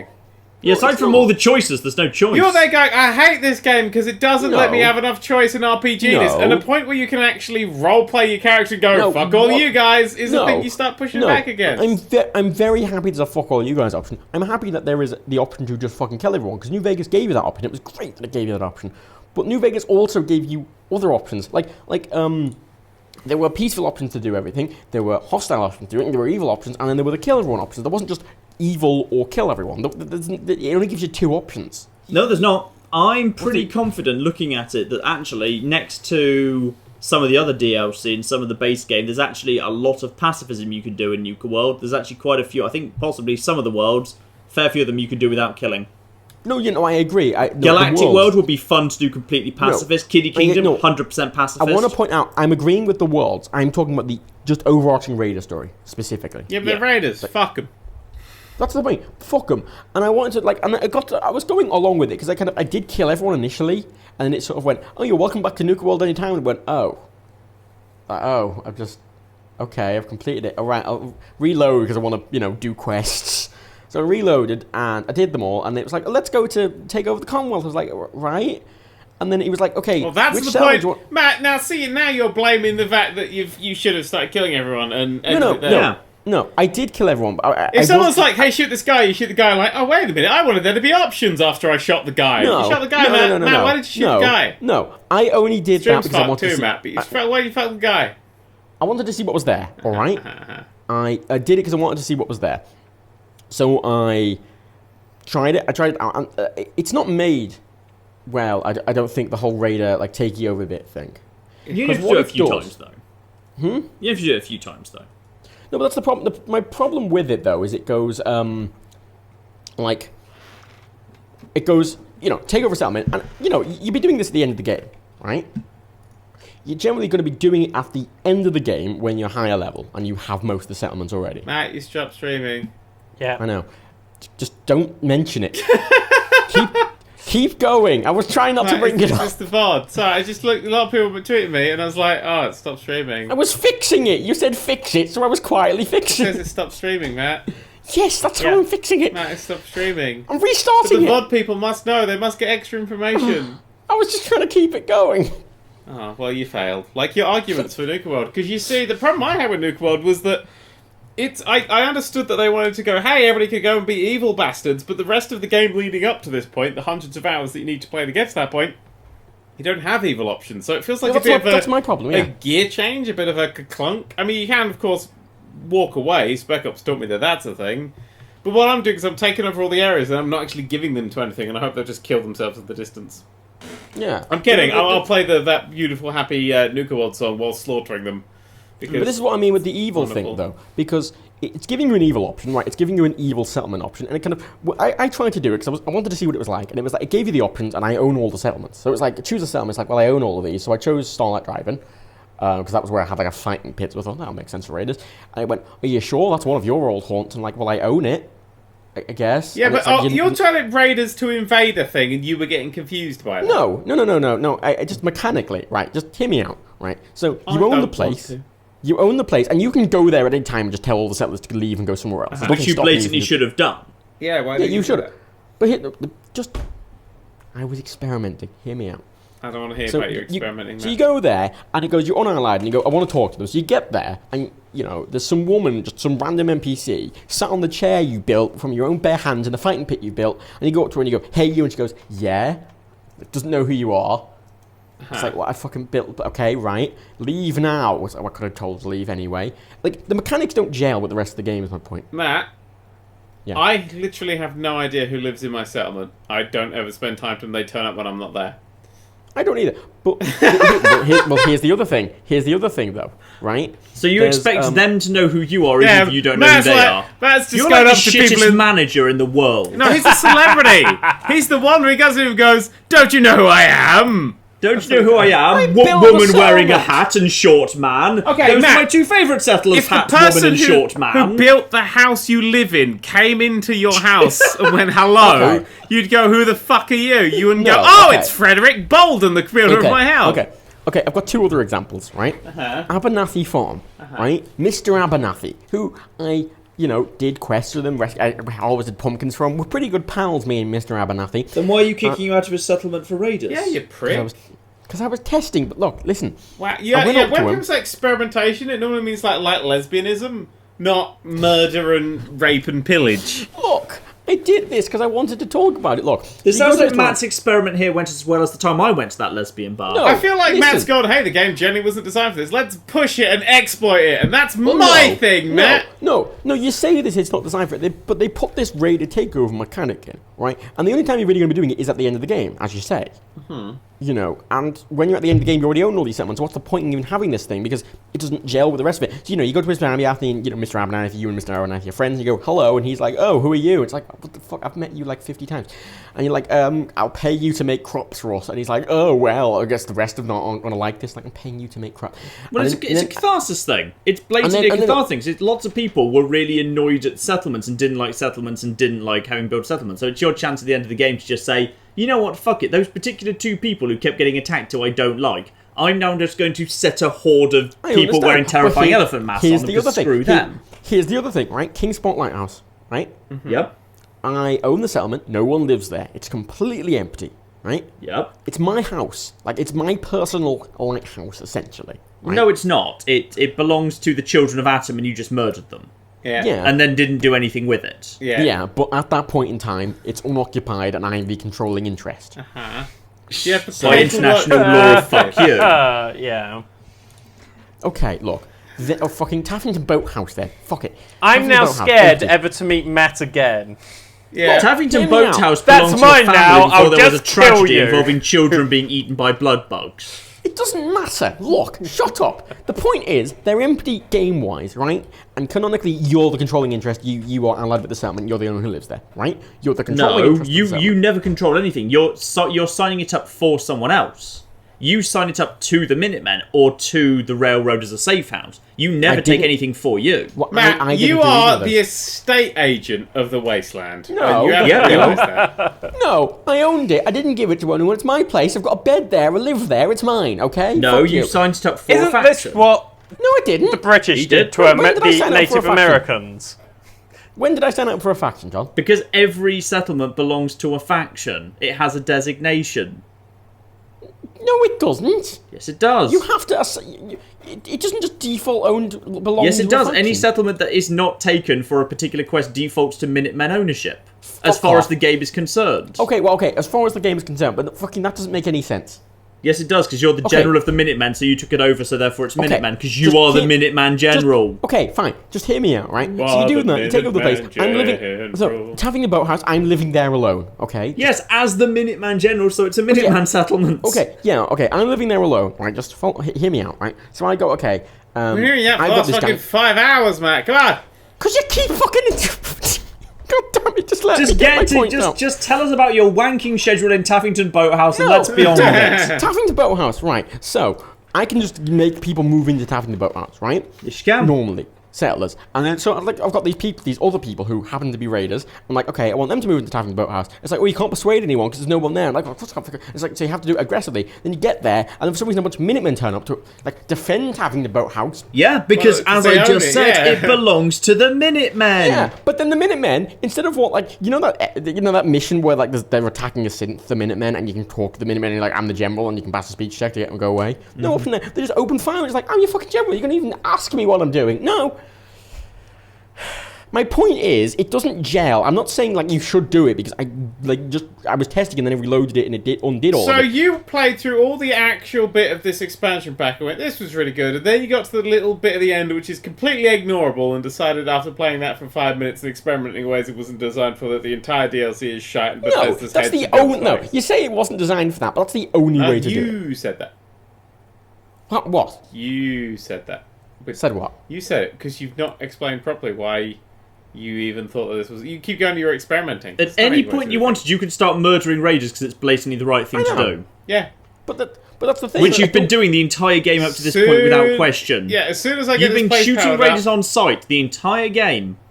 But I know you can kill them. But what's the point in having this little raider bit at the end if A, it doesn't work very well, and B, it like doesn't like fit with the character. This sounds like the doesn't work. worst justification for genocide I've ever heard. It doesn't work well. No, functionally it doesn't I mean, work I well. might as well take over the world because it just doesn't work. You know, it's just. Why did you invade Poland, Matt? Well, why is it there? Why is Poland there if it's not supposed to be invaded? It's not even in my territory, so I thought I might as well try it. No, right, okay, look, right. They put mechanics in the game to take over settlements, right? Yes or no? Sorry? Did they or did they not put the mechanics in the game to take over settlements and raiders? Yes, they did. Okay, and does it not make sense that you can't like talk around it? Or does just the fact that these settlements just become one allied with you like they never existed and that you were never allied with them in the first place? Let me ask you a different question. You can at any point, the moment you arrive in Nuka World, kill the bosses, correct? Yeah. And because you've killed the bosses, what you've done is you've done something that's technically meant you're having a less enjoyable full experience, but it's the right thing to do. Yeah, I agree. And then you're challenged at the end of the DLC to say, okay, now that you've gone along with the mobs all this time, at any point now, what we want you to do is we want you to take this chaos and madness and these psychopaths and murder stabby people and take them into a commonwealth that you've actually done a really good job civilizing and bringing under one banner. And you said, yes, I want to do that, even though at any point you knew you could have turned on the bosses. And now you're blaming the game for the fact that that was a bit confusing. John, I'm not arguing with the lore or the canon to it. I understand why. I just, mechanically, it doesn't work very well. But lore-wise, in terms of Fallout ethics, it works perfectly. I know, which is it the game does. is giving you the option to do something really stupid that's fucked everything up, and you've chosen to do it. Yeah, I completely agree. I just don't think it works very well mechanically. It doesn't fit in very well to the rest of the game. It's finicky. The fact you have to fucking fast travel back and forth to this fucking guy like 6 times. The whole thing is just kind of poorly designed. Are you aware the stream's still completely fucked? It's totally fucked. Look. Fuck you. I would tell everyone I'd to also- stop I'd also- tweeting me that it's totally fucked, but they can't hear because it's so fucked. I want to just point it doesn't out matter. that there are some things that are genuinely not great about Nuka World, like the fact there's one workshop and you need to get the power on, which is like the last thing to get it going. There's a workshop? Yeah, there's a Red Where? Rocket workshop. It's to the right there. of the bottling plant. I didn't know that had a workshop. That has a workshop. That's one of the places. That's the only workshop that I've found because I've just been wandering around outside. It's not particularly useful for anything, to be honest. No, but I kind of wanted to set up a settlement and be like, hey, you do the thing, and so I could actually then, craft and things. Because I feel like I constantly have to schlep out of Nuka World and then back in to do what the rest of the game has been built around. Yeah, I mean, the whole thing, like, even though there is crafting benches, I want to set up, like, a supply line so I don't have to keep fucking fast-traveling back. Yeah, that's what I'm talking about. Yeah, but that's what we need. But you need to get the power on. I'm assuming that's, like, one of the last things that you'll do. It is literally the very last thing, which yeah. I actually really like as the final thing, because what it means then is, like, the very final thing you do in the entire Fallout 4 experience is you turn all the lights and the power back onto a theme park, and you just go and, like, take the lift up to the top of the tower and ride the roller coaster. It's like, it's not like a big climactic, dark, lonesome road ending. It's a light-hearted, fun, hey, this was quite enjoyable sort of ending, and that's fine. As soon as that power goes on, all those raiders become jam. At the very instant that power goes on, I'm just going to slaughter my way through Nuka World, and then I'm going to have my own personal fairground to be crazy in forever. Mm-hmm. Yeah. I feel like that's a nice ending for the character that I built up across these years. I mean... Yeah, I just like it. Like, it's like Mass Effect 3 Citadel. It's just a fun, light-hearted, but relatively well designed and quite funny little DLC. It's not like the big climax, and I guess they couldn't really go that way because they hadn't built up to it in the same way that like the Fallout New Vegas DLC was building up to Lonesome Road for a long time. But like this wasn't going in that direction. It wasn't a big, deep, dark story. It was Fallout 4 overall was quite light-hearted by Fallout standards. There was a lot more light and fun and silliness next to Fallout 3 and Fallout New Vegas. And not so many moments of darkness. So I'm happy with it being just a light vacation ending. I'm perfectly content with that. I was kind of disappointed in the fact, like, I wanted some closure, I think. But closure to what? There's nothing to have closure on. Well, that's the dead husband, still dead. Baby, still dead. That's it. That was everything that she had as he went into this world. What I mean by closure is that, like, New Vegas, you do the thing, you print the mission, and then it goes, boom, you're done, and then it shows you what happened to all the characters, and then you're done. That's the end. You're done. There is no done state to do for it. Just sort of goes, well, you've got nothing left to do. Yeah, so but you have to stop. that's sort of the game. That's what Fallout 4 always has been for me. Anyway, it's just I'm going to keep playing this until I run out of things that I want to do, and then the alternative is for there to be no post game, and we know how that worked in Fallout New Vegas. It wasn't very good because it meant that even all the DLC technically had to happen canonically before the dam, which didn't work very well. It's not a game that it doesn't have like a big like end screen. It just sort of carries on forever. That's the whole point. That's the theme of it. Yeah, but I don't like. That's the theme. The whole theme of the fucking thing is carrying on, and that's what it does. You just swan off to a theme park and ride out craziness. Yeah, but I don't like that. But what did you want? A big black screen with "The End" just written on it. Matt, just play it in a different order. Why don't you just play Nuka World first, then play Far Harbor later, and then you can finish with a massive nuclear explosion or a great big climax. Ooh, play Automatron last. That way, you can finish on a massive fight in a death arena against robots. No, that's suitably climactic. No, I didn't say I want a climax. I said I want closure. Mm-hmm. I get to detonate a nuclear bomb in Far Harbor. I've not finished that yet. I spent 18 hours. You can detonate multiple nuclear bombs in Far Harbor if you want. Oh, I do. You can blow the shit out. If you just think, you know what, fuck all of you, I'm just blowing you all to shit, you can. Okay. You don't have to, but it's an option. I'm going to do that. You can create a really, really dubious, ethically dodgy piece, or you can kind of try and make everyone make friends, or you can just say, fuck the lot of you, I'm going to blow up one or both of you. I'm going to do this. So good. Oh my god. I'm going to play that. Far Harbor is like the perfect Fallout ending. Just everybody dies. It does Fallout right. No, Fallout was excellent. I agree. But that's not what... I don't want climax. I just want... I like playing a game and then it ending and me putting it down. I don't like playing a game until I get bored, then having to awkwardly stop, because then I sort of come out with a bad taste in my mouth. Every open world RPG game's like that. No, they're not. New Vegas is like that. I personally like, for me, the New perfect Vegas ending for is Fallout... like, New Vegas is... The one thing I know about New Vegas is everybody bitches that it just stops when you finish it. I love that. Well, yeah, but that's not how RPGs and open world games work. Because I'd be like, I didn't do everything. If it's a game where you get to choose what you want to do, then it can't do the ending because you can do that stuff afterwards. Yeah, Fallout 3 was improved by the addition of Broken Steel and the addition of a post-game. Well, if you want a game to finish, you want a linear game. No, I'm going to have my own adventure kind of game. Because if you're having your own adventure, why stop it? Because you didn't pick the storyline.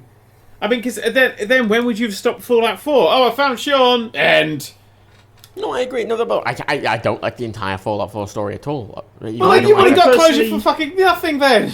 Yeah, I like as an ending the idea that, like, in a game like Fallout and the tone of the whole of Fallout 4, I quite like the idea of it just ending with a tone of just you just riding a roller coaster as the sun sets and then just fade to black, and that's the perfect ending for Fallout 4 for me. Yeah. That's I like that. Well, firing a fat boy nuke, whatever the fuck it's called. I understand that does work, but I don't like it. Well, you're wrong. What if, works, as a but I don't really like old roller coaster, you die on the roller coaster? Would that give you more closure?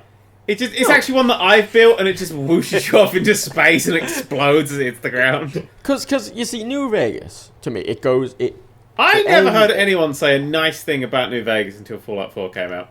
Okay. It was always Fallout 3 was great. It was the community. It was always the community favourite. It was always the community. I think it's because I've avoided the community in large because these games weren't for me. And now these games are for me, and now they all hate this game. New Vegas, right? the way it ends, even if you don't agree with the post game, it ends with it going, okay, look, here's what happened to all these characters you affected, and this is what your choices did to this character's life.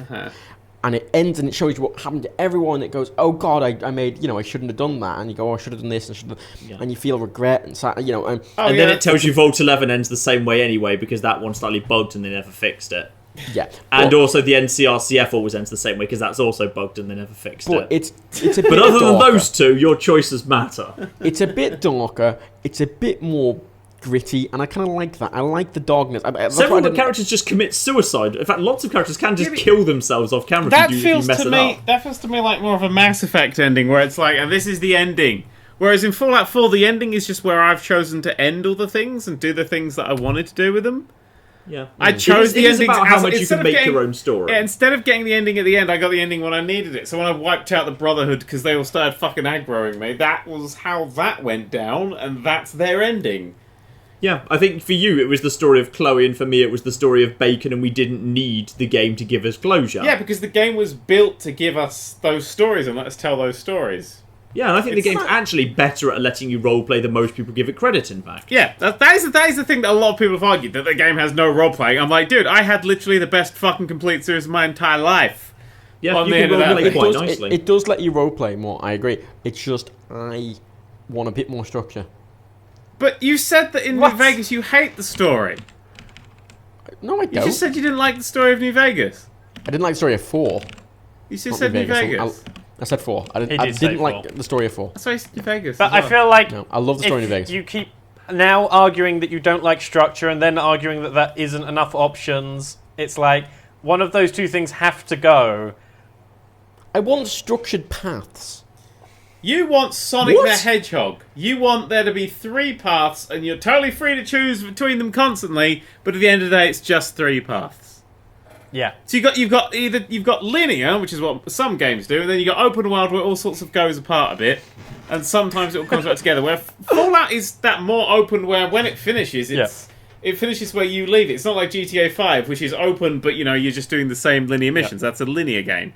Yeah. Yeah. Linear with footnote C Final Fantasy. Yeah. I mean, Nuka World is like, in some ways, the epitome of openness, which is, like, New Vegas. The openness and the choice of New Vegas comes to the fact that the game had clearly laid out a really long, complex series of branching options of speech checks and skill checks and alternative things you could have in your inventory, people you could have spoken to, and investigations that led to a series of entirely predetermined endings. Yeah. Nuka World's freedom comes from the fact that the bad things that happen because you freely chose to do them. And at any point, the way to stop them happening is not to go down the skill check or the speech check or the whatever check. The way to change the way things go is to walk away. Yeah, the only way to stop it is to walk away and choose to, in some way, screw yourself over because you think it's the right thing to do. And that's something that's quite brave to do, because most games wouldn't dare do that. And I like that thematically. It's because they don't do that, because the gamer's mindset is, I want to be the very best. No, you never play a game wanting to be like the 5th best fighter in the world. It's not the sort of thing you aim for. So a lot of gamers just keep playing. I mean, this is what Spec Ops Online was about. Yeah, which is much better than, say, Skyrim. I think that kind of fixes, like, because the issue in Skyrim is you become the king of everything too quickly. And some people are saying, oh, that's the problem with Nuka World. Not so much. Sure, you become the king in Nuka World really fast, but it's also about, as the king, it's also about you can immediately tear everything down if you want to, and Skyrim never really gave you that option. I don't feel like the king. I feel like a figurehead. Like a completely unnecessary figurehead that's going to be ousted at any second. Which is exactly what you are as the general of the Minutemen. Yeah. It's but it's no in Nuka World I feel more that I'm holding a place where they could at any point decide to kill me, I could at any point decide to kill them, and it's fucking nuclear destruction at any point. It's why I like the Railroad and the Brotherhood best, because the Railroad and the Brotherhood, you're not king, you are an agent of them. That's probably why I wiped them out. They've got a boss who's got a plan who tells you to go and do shit. Yeah. Whereas with the Minutemen, you technically just do your own thing. Yeah, the Minutemen hierarchy is a really confusing thing. Because every time you run into other Minutemen, they refuse to take orders or do anything. Yeah. But the Raiders, they're all going to die. I'm going to kill them, and that's going to be a beautiful ending. And then I'm going to go to Far Harbor and nuke some shit, apparently, so that's going to be fun. Yeah. Yeah, I enjoyed the DLC for Fallout 4. I just don't think it was worth the money. It doesn't feel like enough game, because when you get how much you get in the base game for the price, it always feels like Far way Harbor's more worth money. the money. Far Harbor's worth the money. I don't know, because I still haven't really finished the base game. It just feels like I'm only playing this because it's there and it's a bit different. Far Harbor's good. I mean, Far Harbor is just a little mini base game to me. Far Harbor, I think, like, Nuka World somehow, it does partly expose the weakness of Harbor, which is Far Harbor is not very visually interesting. Far Harbor is too much misty forest. Oh, speaking of, did you see Nvidia's Fallout 4 news? Yeah, they've No. made this. They've made a Vault 1080, which really bugs me because it completely breaks the naming protocol. They made a mod. It's a whole mod that adds a lighting engine, but also adds a quest with several hours of gameplay about a Vault 1080, which is the same sort of size and scale as a regular Vault in Fallout 4. And it's going to be an Nvidia official Fallout 4 mod. That's a fucking castle.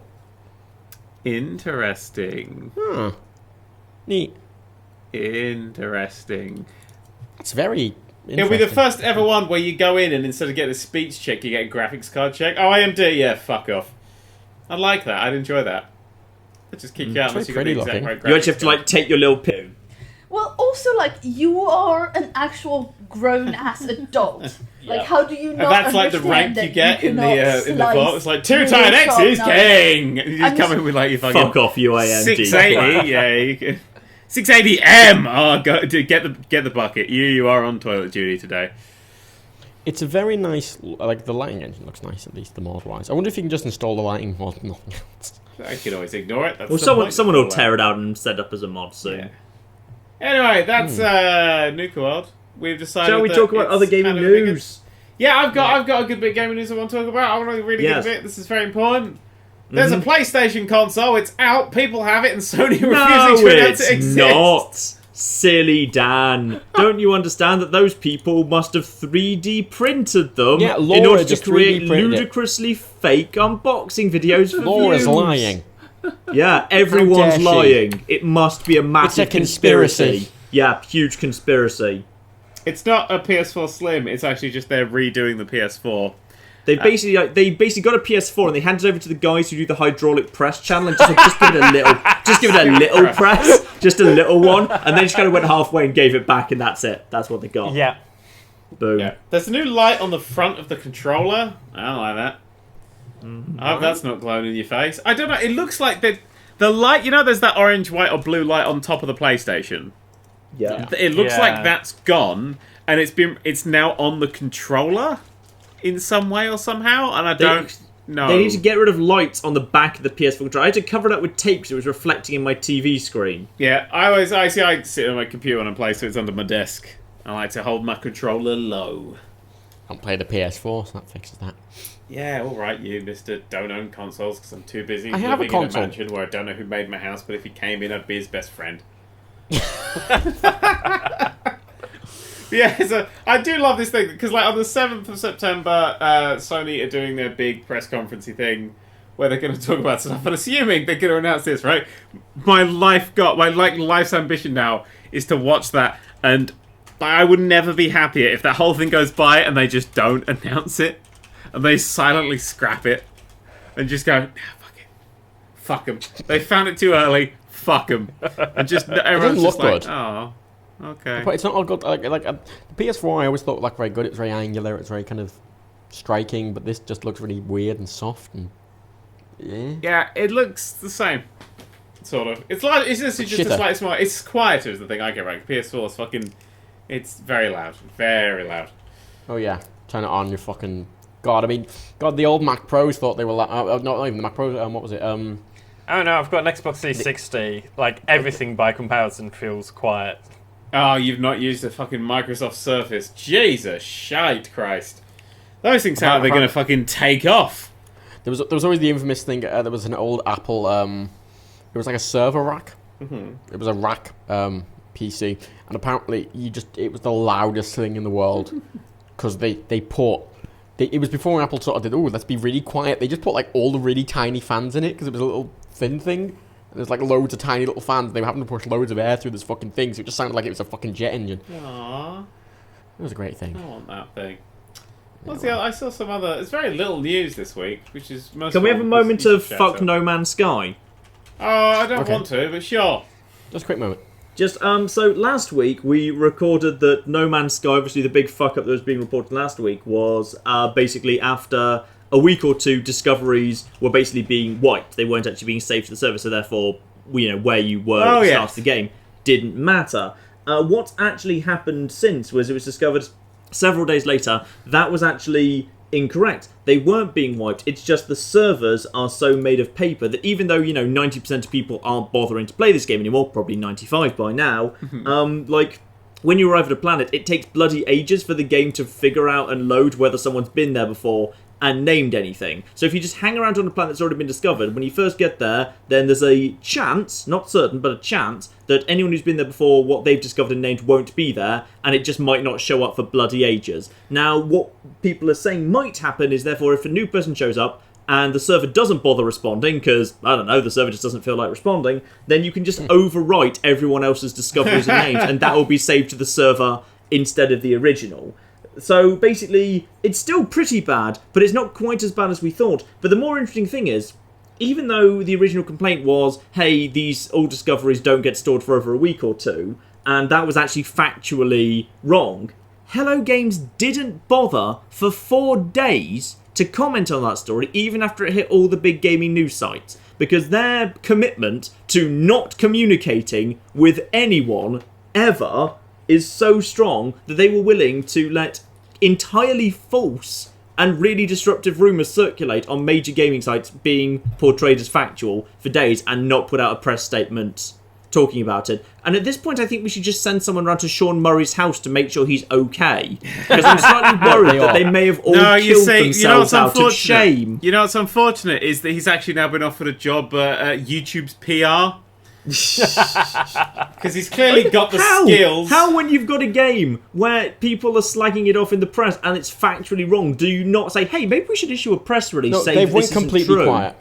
They went completely quiet on everything. Ever since the game was two canned, things. One, either their PR firm knows the secret to Videogate. There's a thing in gaming where if you don't comment on a thing, it doesn't get any bigger and the internet gets bored and stops talking about it. This is genuinely a thing, and a lot of companies, especially like Ubisoft and stuff, anytime there's a controversy, they won't actually comment on it, and they'll just hope you get bored and go away, which seems to work. Or Sony is controlling them a lot more than they say they are. And Sony or alternatively, they've kind of realised at this point they are the boy who has cried wolf too many times. And even if they actually stood up and said, no, that's not true, actually this works exactly as we said it does, we're just having some server issues, but it does work, everyone would be like, no, we don't believe you. So there's no point in them even commenting anymore. There's as well, like, they're not even going out press copies anymore. Like, after that first initial thing, they haven't said a word to press. It just kind of feels like Hello Games has basically given up. They have genuinely just they might all be in Tenerife on the hundreds of millions of dollars that the game made already. And then they realise, oh shit, everyone's going to refund, we have to give it all back. Oh no, we've already spent it on a boat. Oh god. It's now the only game on Steam that has a warning that says, we're not changing our refund policy for this game. That's got to be disheartening as a developer to have that on your game. Like, yeah, we know it's shit, but we're not going to actually do any more special rules for it. Wait, they've actually changed the refund policy? No, they haven't. Oh yeah! They haven't changed the refund policy, but on the standard Steam refund policy applies. There are no special exemptions. Yeah, on the actual store page for it, they have mostly negative 64,000. Though most people have, in all fairness, said like if they have written to Steam and like requested a refund, they've kind of got it anyway. So yeah, well, yeah. So whatever. Ooh. EVE Online is going free to play, kind of a bit in November. Really? Oh god. See, the problem is I don't actually want another job. So there's a problem. It's kind of a better way of doing it than which is it sounds like there's no microtransactions or anything. You just basically gain XP slower and you level up, but there's no way to buy stuff. Gain XP slower in EVE. I've heard that's the most relentlessly slow game to level up in the world. It just sounds like, but the interesting thing is, a lot of people are saying this kind of works because in EVE, a whole bunch of people who are free people being in little, small, basic, cheap ships could actually be quite an effective fighting force. So you can still have a good time if they all band together. So a lot of people who know the game very, very well were saying, actually, this is alright, this is better than a demo or a trial or a grind thing. Actually, if you want to, you can just buzz around and have a bit of fun with it, which sounds like it's alright, therefore. Yeah. But I have no interest in playing Eve. I like reading about things that happen in Eve, but I don't like there's made some really, really impressive and also slightly confusing screenshots when the biggest battle that's ever been fought on the internet happens. Yeah. And then there's a massive, someone puts up a photo of a lot of lights flashing about, thinking, well, this would look nicer in Stellaris. Yeah. Hey! Did you see that Konami said the following? Konami said that Metal Gear Solid 5's ending isn't missing, so you can all calm down. They're basically, because people are like, hey, Konami, now you're doing like Metal Gear Survive, you're actually going to finish Metal Gear Solid 5, and they went, no, the ending isn't missing. To which we all replied, yes, it fucking is.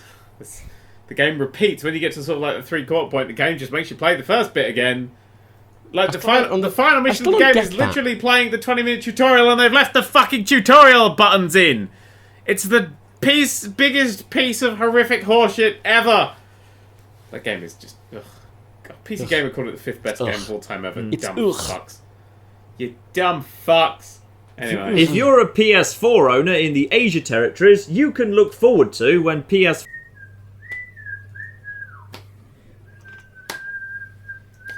3D titties.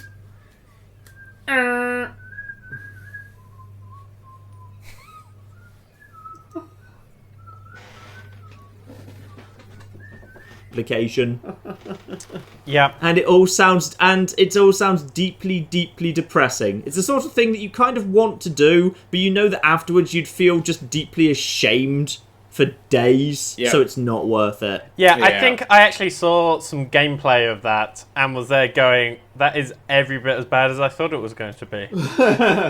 I just saw a screenshot of just like some guy in a headset with the thing, and just on the screen there was just basically he was right behind a woman in a kneeling position, just basically staring right up her arse. Nice. He was just like, this is just sad. Colonoscopy really. simulator. This doesn't look sexy. This is just slightly depressing. It's like that bit in bloody hell! What's the film with the guy who goes through time? What's the film with the guy who gets frozen? The cop. The cop who can't be stopped. Futurama. Huh? Futurama. Future cop. Cop future. Time cop. Am I? Time future. I mean, I think he's talking about Demolition Man. Wait. Demolition Man. I think I'm thinking of Demolition Man. Yeah, Stallone, Wesley Snipes, yeah. Yes, Demolition Man, where he goes forward into the future and like they don't have sex anymore. They have sex by like they just sit in the same room and like put on their little VR little mind things. It's like, and it's really, and it's really, really sad. And that's sounds amazing. Give us more of your Sylvester Stallone impression there. That's quite good, actually. That's actually really quite good. Well done. I pride myself in my work, thank you. But it's kind of like that. We've actually reached that kind of level of sadness, except at this time we've reached in our version of the timeline, there's not even two people in the same room. It's just a slightly fat bloke with a PS4 looking at a 3D image, which is even more sad. Oh, poor sad fat bastards. I mean, like, it probably is worse, because, like, in the screenshot I saw, he was there in that room with this screen in front of him, and there were, like, 8 people around him with little notepads taking notes, because they're clearly still testing it, which makes the whole thing look much more uncomfortable. Yeah. Can you see her labia? Technically, there's nothing worse with this than any other form of pornography, I guess, but somehow it just seems more sad and shameful, and I can't explain why. I feel like putting more effort in is that's the problem with it. It's like, I mean, actually, I think no, it is worse than regular pornography, and that's because you have to own a PlayStation VR. That's the issue with it. HTC Vive, yeah, wow. Actually, on the HTC Vive now, it's something I only noticed because I got it working again. You can now have 3D environments as your wallpapers, so you can have proper full 3D instead of those sort of like Google Images stretch picture things. You've been able to have that since the very start. I could never have it on my early one. It just never. I could never get it going. There's a really good one of the castle from Super Mario 64, Peach's Castle. That is really good. Great. I really enjoy the Simpsons house. is a good Oh, one I as hadn't well. seen that one yet. That might be new. Yeah, that's the sort because that was one that I noticed. I was like, oh, what's this little thing here? Well, I live in a I'm waiting holodeck. for someone to do it with the Normandy in Mass Effect, because right now there's only a stretched one. There's just a wallpaper for the Normandy. Yeah. Yeah. I'm waiting for someone to do a proper one. It's very good. I enjoy those little things, etc. Well, God, what else was there news-wise? There's a game that I really liked on the PS Vita. I didn't really like it. I wanted to like it, called Metrico, and it's kind of like a 2D platformer, but everything is sort of like a PowerPoint presentation, and sort of graphs. So all the platforms like graphs and pie charts and things. But apparently it's being re-released on PC, and I'm glad of that, because on the PS Vita, it ran at like sub 30 FPS. It was horrible.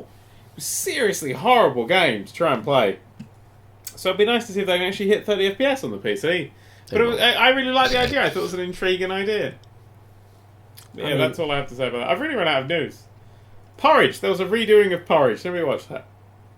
No, I never liked the original. You never I liked the did like the Porridge. original, but I didn't see that they redid it. I've never been sorry. I was just never I was just not ever into any of the Ronnies at all. The Ronnies. You don't like Ronnie Barker. You. Get out. Ladies and gentlemen, what funner is taking the permanent third place on the Nerd³ Podcast? Hey! Oh, Ronnie Barker! Yeah. Yeah, he's my favourite. He fucking... I thought you said Ronnie Parker. Oh yeah, classic Ronnie Parker. Him. Ronnie, wait, Love Ronnie yeah, Parker. Ronnie Parker, the well-known singer of "Just a Country Road from You." That's a shit song. I hate him. But Ronnie Barker, I love that guy. Well done, Google. Saved you there. No one noticed that. And Ronnie Parker, what you don't know, makes awful porridge. Yeah, it's just Like, terrible. he's So not bad. a good cook in the best of times, but Seriously, his fuck porridge Ronnie is Parker. pretty awful. Two things I want to talk about. No, one thing I'm going to talk about. Actually, I've been playing the Turing test, and it's like 2001. Ooh, I played that. That's really It's good. 2001 meets Portal. I'm 26 minutes into a video recording and then forgot I had to live stream, so I've had to stop it. But I'm going to finish that off before I do anything else. That's really fun. Yeah. It's so 2001 though.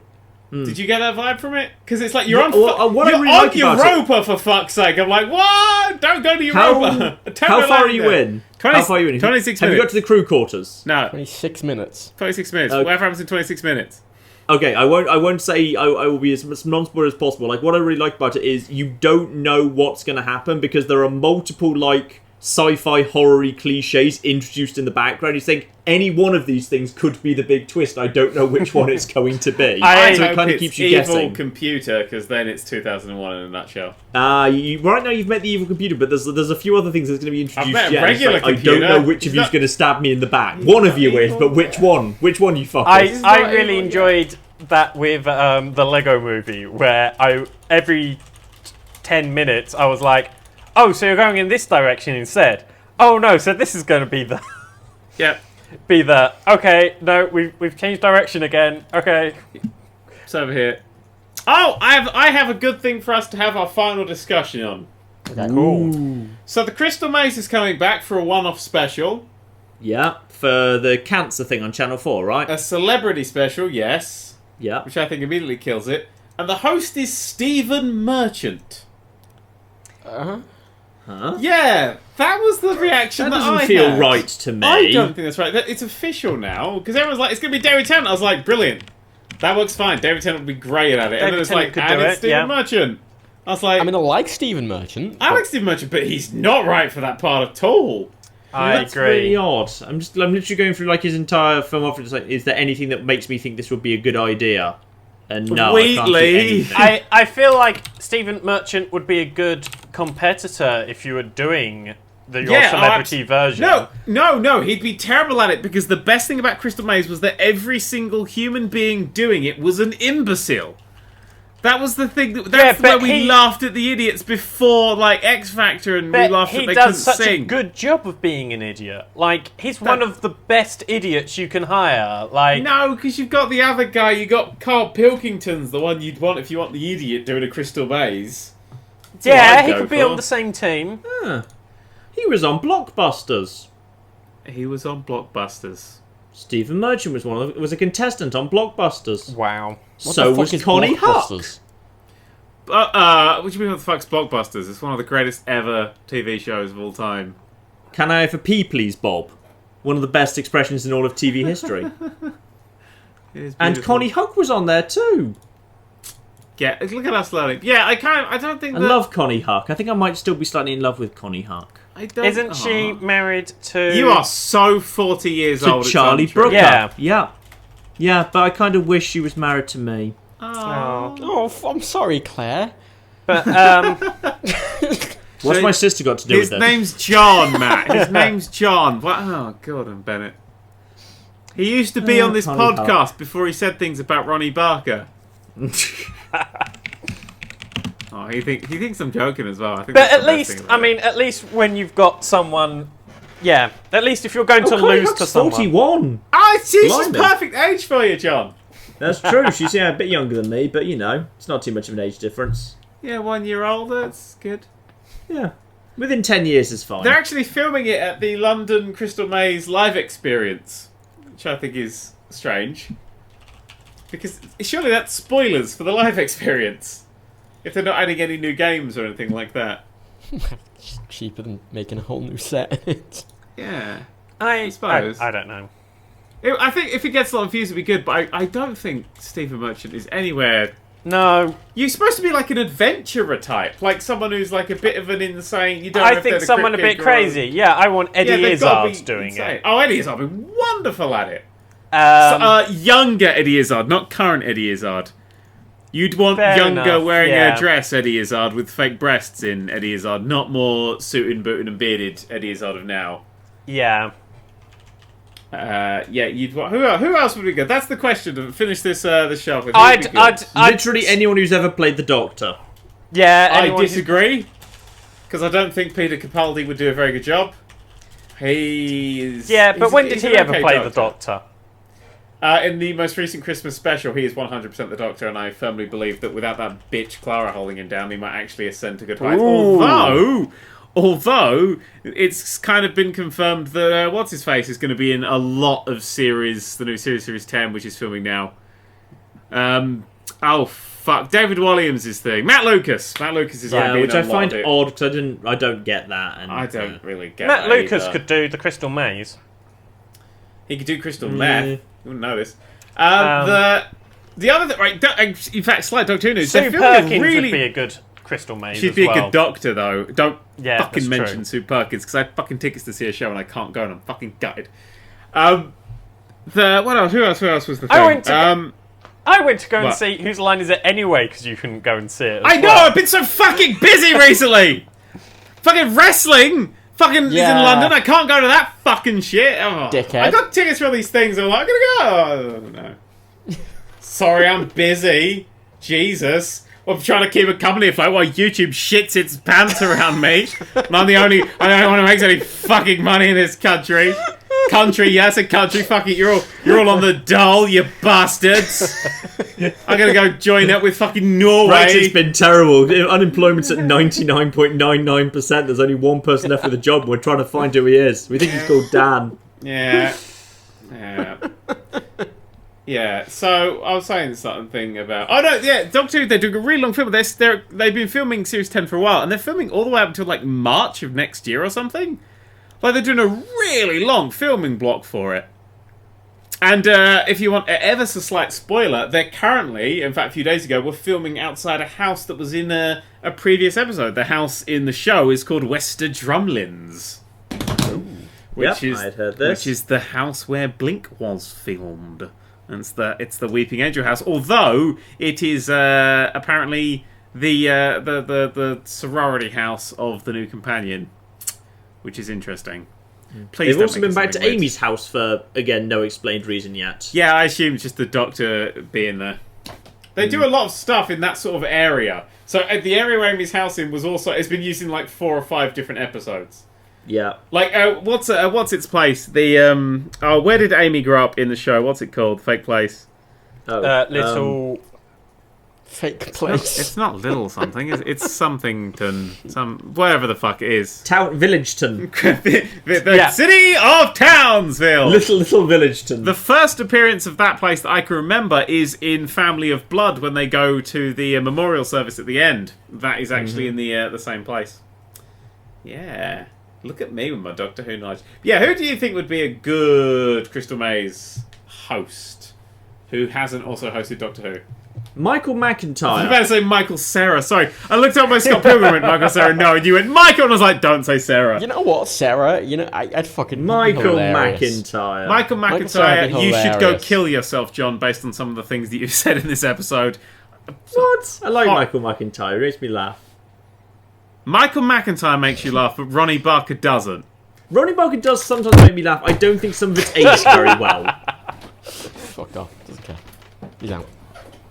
He's done. He's left the room. Yeah. You know what else I really like? Connects. Isn't Connects better than Lego? No! Shake that cod. Get out. Love that Duplo as Oh, well. John, we have as much care for Lego as Dan. Actually, Dan was a big Connects fan. He inherited a lot of mine when I got rid of mine. I had a lot of Connects when I was younger. Yeah. Is he coming back? I had it when I was younger. Now Dan has it all. And it will probably be on a YouTube video at some point, like most of my Go-Go That's nice. collection. Connects is good. I like Connects. Oh, I can hear him sneaking back in the room. He's trying to be subtle though. Oh, I had him. He's put something down. He's Can sitting down in we? his chair. So can we not just have the original Crystal Maze guys back? Hello, Well, Dan. no, they're both dead. Oh, he's putting his headphones. Are they? Oh, It was he's back. 2016, probably. I didn't think Richard O'Brien was dead. He probably is by now. It's 2016. Everyone's dead. I went to get a biscuit. John said some hurtful words to me. He also said Connects were better than Lego. And he was gone.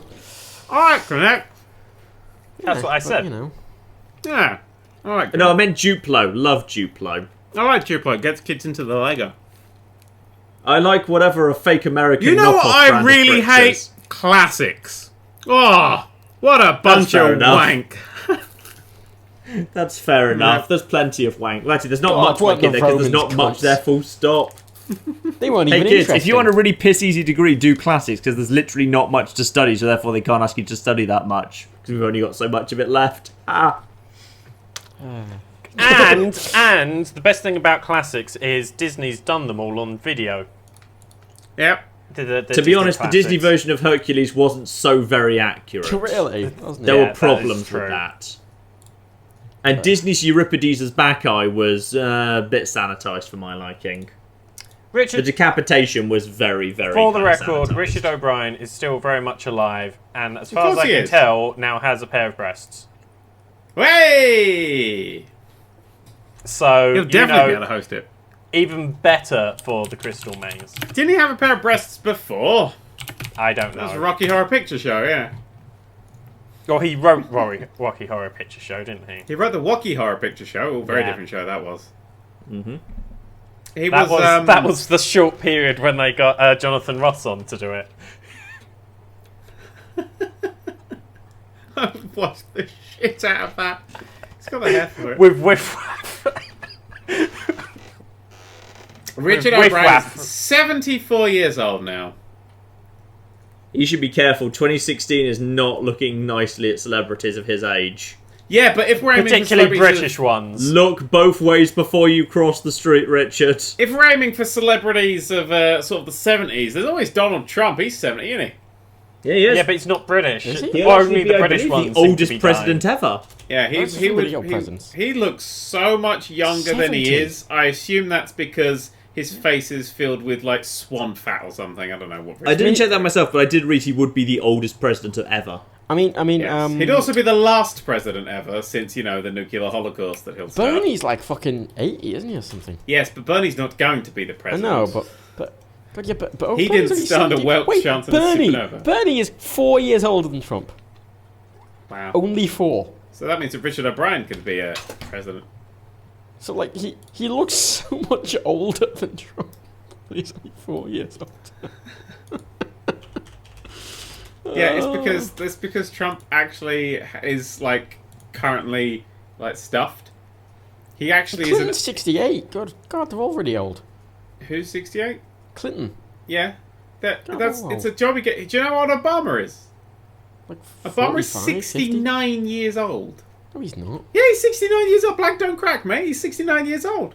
Oh, sorry, what was that? 69. It's a No, number. what did you say before that? He's 69 years No, old. what was the other thing? Barack Obama is 69 years old. No, the other word, the other phrase you said. I don't know, something about Hillary. Donald Trump being stuffed. I was about to go on a No, rant. something don't crack. How What many was that? YouTube? I'm not sure how many YouTube policies that statement just broke. I'm not sure. Yeah. Several. Also, He's 55. also, I've just it's 55. Fine. Did you say black don't crack? Yeah, common phrase. Hang on a sec. Just remembering who your father is. Okay. Okay, just okay, complete the following sentence. White don't. Bite. Jump. I don't know. Get shot by police officers. Oh no! Stop! No, I just want, for no well-explained reason, just a whole huge number of white people just march for us instead, holding up signs, just reading "White don't bite" and just chanting over and over and refusing to explain what it means. Whites don't fight. They do. Oh. They do. No, I've been there. they don't. I Just think begin okay. that hashtag "White don't bite" movement. No, okay. If Just only now we were that- streaming this. I mean, it's live. The stream's actually working fine. I spent the past hour fixing it, and now it works fine. Oh my god, is it? That's amazing. I was Yeah, quietly there's a fixing it. There's hashtag. actually Black people are don't actually crack. chatting about it and I everything. want to point out to the VOD people, I restarted the done, stream Matt. maybe like 10 times in the past half an hour. Wow. That's amazing. Brilliant. Well, Well that's now, done, though. Matt. Yeah. Near the end, so a bit pointless. Well done. We We should do it all again, right? We'll go back to the scene just before Nuka World. Oh no! Right, I think I was saying butthole. Butthole. Butthole. Wait, no. There is something else. There is something I want to talk about, right? I want Is to it address the buttholes? fact that the most popular worldwide trend right now on Twitter is hashtag YouTube is over party. Oh my god, fucking hell, you over. Yeah, but know. that's just a meme. I know. It doesn't mean anything. Yeah, but it's number one, though, isn't it? Yeah, but that's because YouTubers are really powerful on social media, so you'd expect them to be able to get. It's a lot of something people running. over it. But I don't think that well, they are overreacting. That's what they fucking do!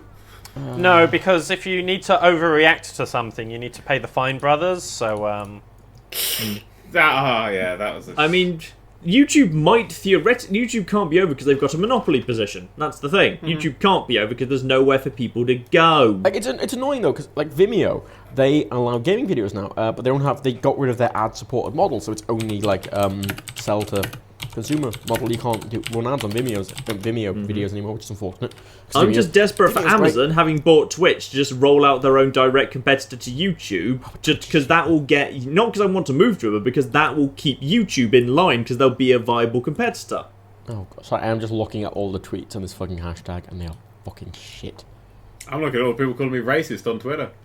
Well, Oh, know, really? I mean, that's fair though, isn't it? Yeah. I'm looking at everyone on Twitter. I'm not who really has sure now whether you changed were their racist name or not. You to might what have fan been. are. Look, if it's a stereotype, but it's a positive stereotype, how is that racist? But what does it even mean? What does that phrase mean? It means that the I thought we were skin talking about stays drugs. good. It's like how like Asian people are young forever and then they're 90 overnight. That's a thing. These are What? things. There's just things that happen in the world. That's not a thing that happens. We can point these things out now. It's 20. No, People- no, we're not allowed to Except say for that. several billion people we that live on the established Asian this at the subcontinent and don't beginning. stay young forever. Look, here's the deal, right? And they don't approve of What do time you think travel. they do? Form a little cocoon and then come out as a wrinkled old lady? And- No, maybe The they all Illuminati. just time Do you think travel. Asian No, does? they're not allowed to. That, Stop! the Chinese There's no film way to make industry movies. doesn't White, allow don't it. bite! White, don't bite! Oh, that was great. It's just Dan going, wait, and then you and like John and Walt just shouting. Well, this is what happens when Dan starts racial upset. It's called racial profiling, Oh. and I like it. Oh. And you know what? People with beards do tend to blow up planes with more regularity than people without beards. That's actually not true. It's not true. It's I've not. looked into this. It's people without beards you got to watch out for. That's what we should do. Okay. Although, surely a beard, great place to hide a bomb. Oh, seriously. Wait, how many times has a nude person committed a suicide bombing? I thought we had I bet to commit never. suicide. We should be suspicious of everyone wearing clothes. It depends on what kind of suicide bomb they're using. Because it's not a suicide bomb probably until they die. And maybe if it burns all the clothes off first, then they're nude. I don't know. Somebody's Googling in the background though, so we're going to get the answer pretty soon. Would we potentially be safer if we just banned all clothes? Is what I'm suggesting. No, because that's a big fucking thing in France right now, so we're not allowed to talk about that. That's a controversial subject. Yeah, but that's at because you're this point. banning some clothes but not others. What if you banned all clothes? But that is some clothes and others. That's banning twice as many things. Well, that's way more than twice as many things. I want to ban everything. You want to ban everything. Spoken like a true fan of not Ronnie Barker. I'm not letting that Basically, what I'm saying is I hate fun. go. I hate fun. I really hate fun. Yeah, You but you should, really hate check black people out, more than fun, don't you, John? You should check out I've read your Twitter feed. Donald Trump's policies. I think you might. Does he hate fun? Yeah. He hates Mexicans. He likes wolves. Are they fun? He plays a very... If you play, like, StarCraft or any other, like, real-time strategy with Trump, he turtles early and hard. Did you know? Right, apparently, because he met the president of Mexico.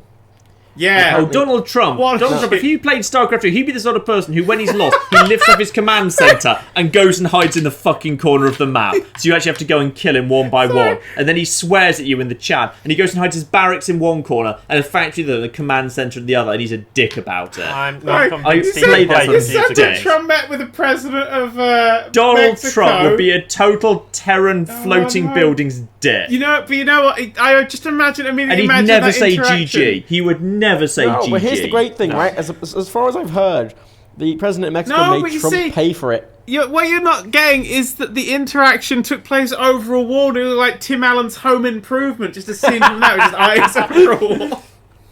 And that was the entire interview. I couldn't get that image out of my head. I still can't. Oh. It's beautiful. That's so beautiful. Anyway, With do you have anything else to talk Donald about? going, you're Or is paid it for this, wrapping up right? now? You're paid for it.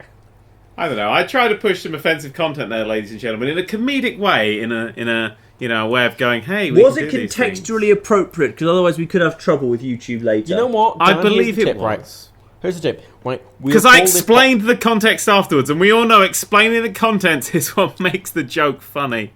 I think what we can do, right, is we can title the podcast. We can title it sex. No, we can't Sex- title it that. We can't- That's we can't one call we it fucking. Can't title. We can't call it You're missing Asians the can't point of the rule, drive. Jay. There's many we things we cannot can't call call it the it. fucking anything. No, listen, right. We call it like fucking sex, and then we put all the tags in like rape and cutting and all this shit, and then we have the thumbnail as this fucking grotesque, like cut off arm or something. But you are aware And we're then- now getting into a different part of YouTube things, which is to have misleading titles and thumbnails, which is even more frowned upon than this other Yes, stuff. So we entirely. wouldn't be able to But here's protest the it. hope, though. Here's the hope, though. Maybe we just overload the system and then they won't bother. You expect me to be so vulgar that I could overload an entire spank of servers? I'll do it! I'm the man for this job! This is like that Hang thing on, in I'm South wanking. Park the movie. This is like Cartman in South Park the movie. Oh, wait. Oh, no. Oh, God. People are boycotting YouTube. Okay, well, good luck. Who's boycotting YouTube? Just people, just some people, I'm just seeing, screenshot, just some screenshot of some guy in the YouTube app, going, let's boycott YouTube, guys. Let's stop using it till they decide to revert the policy. Oh, it's been confirmed, and this is going in my, hey, are they trying to push YouTube Red thing, that demonetized YouTube videos will still get YouTube Red revenue. Ah, that's Oh, good. thank God YouTube Red revenues work so well then. Piss. Yeah, they may be pushing that sort of thing. Oh, wait, I need to check something. Hang on, fuck it. I saw there was there was something on the r/Nike before from a guy that was like, I'm boycotting YouTube as Dan's videos anywhere else. Oh my god, sorry, can I just point out, we had my favourite thing, the Dan's Not Funny Anymore thing has appeared on the subreddit again. This also happens after about 6 months after reboot, they start to float to the surface again. But this one was like, oh, he's just, you get the standard, being standard Let's Player, just doesn't do it. Back in the day, he used to do, like, edited videos, and now he doesn't. And someone replied by actually working out how many edited videos I did in a week back in the day to now, like, every single week, counted the amount of edited videos, and graphed it, fucking put it in a spreadsheet, and replied with, like, actually, this is the best time. And I was like, oh, you fucking legend. That made me quite happy. Why didn't you go really like street there? What? You sort of went very. Well, blood. We all know that is putting off this street voice. I'm sorry, I don't know what that accent is even supposed to. I mean, is that Essex. racist That's Jamaican? Essex. Well, No, that's the voice of everyone I grew up with. Because Matt, Jamaican don't Make up. eat bacon. No, Jamaican and bacon, that doesn't rhyme. Oh, Kind of Jamaican don't like Jimmy. Flaking. unless you got buns on, and no. beef flake. Yeah, beef flaking. does. Be flaking. That's complimentary. Jamaican don't be flaking. Yeah, Jamaican don't be flaking. Gotta say it in the Jamaican accent there, John. I want to hear this. No, no. Yeah, go on, John. No. You own this. If we're gonna be offensive, for the whole point of being offensive, to make a weird little protest in this episode, I want you to say Jamaican don't be flaking in a Jamaican accent right now with all that classics training you've got. Jamaican don't be flaking.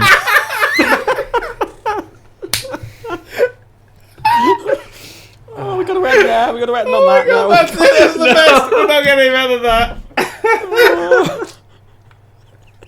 It's John's new catchphrase. So he's gonna end his videos now. Thank you very much, and Jamaica don't be flaking. He's gonna say thank you very much in the Jamaican accent. Yeah, well, I just switch into a Jamaican accent when I start doing the outro. Yes, immediately. Yeah, but at what point? When I'm saying what the game is, or what part it was, or what's happening next the time? tradition, like, and thank you very much for watching. I've been many a tuner. Thank you much for watching, and goodbye. Jamaican don't be flaking. Yeah, Jamaican don't be flaking. Gotta add that in. God. End it. Oh my god. Everybody, wait, hang on. We got a few things to do before we end it. One, hashtag fuck's Jamaican don't be flaking to John. I want that trending over the YouTube bollocks. I mean, I'm sure Because- the 200... No, you realise that there's only I was about to 250 say, people left because only watching. 250 people are watching, what we'll do is, John, you can say your thing now and put it in the VOD. What videos have you got going on this week, which you're going Would to you say believe I'm Jamaican playing a don't be lot of flaking? Fallout flipping I for would Nuka believe World? that. I would believe that. If you happen to be interested in Fallout 4 Nuka World, I'm doing like Oh. a full complete playthrough, so I'm going to go into every single nook and cranny. So there'll be videos on my channel about Fallout 4 Nuka World. And Mr. What Fana, what do you have going on at the moment? Yes, if you go onto my channel, which is /whatfana, I have a book called Surviving Tomorrow that I'm writing and performing straight to camera. And the first chapter, the blurb, the prologue, and the foreword are all already up. And chapter 2 should be coming out shortly. I'm about halfway through the edit. Ooh, there we go, ladies and gentlemen. There's some stuff there. It's a cool. I realised I just said I was doing a book and didn't explain what the story was. It is a Oh, God, no. no. It's a space rehabilitation centre. So it's all about people addicted to weird, crazy things like time travel and things. Ooh. Yeah. Anyway, yeah, you can go see that on What's channel. I just want to point one thing out before we end. That Matt, whose username is now What Fana, just No, my tweeted, name. Jamaican don't be flacking. He's spelling like me as correct well, spelling. apparently. No, that's the correct speller of flaking. Yeah, that's correct spelling. That's the correct speller of... Yeah, dick. That's flacking. Oh, no, I did include a C. Yeah, no, that should be a Yeah. C Oh there, shit, no, shouldn't you it? messed up. Everyone else got it right. Yeah, Well, you you put know, flacking. You didn't. Everyone else got it right. Well, you know what? Jamaican don't be flacking. You know what? I'm gonna delete that. What the That's gone fuck now. is wrong with It's you? gone. No. No, it's gone. Oh, Right, we take are a quick sorry. screen cap of that. Jamaica don't be flacking. That was racist, John. I don't know what flacking means. It might have been. It's a Apparently rape it's the- thing. It's no, a rape I googled thing. it, right, and apparently it's the sound of two old people having sex. How do you know they're old? Blacks don't crack. Good night, everybody.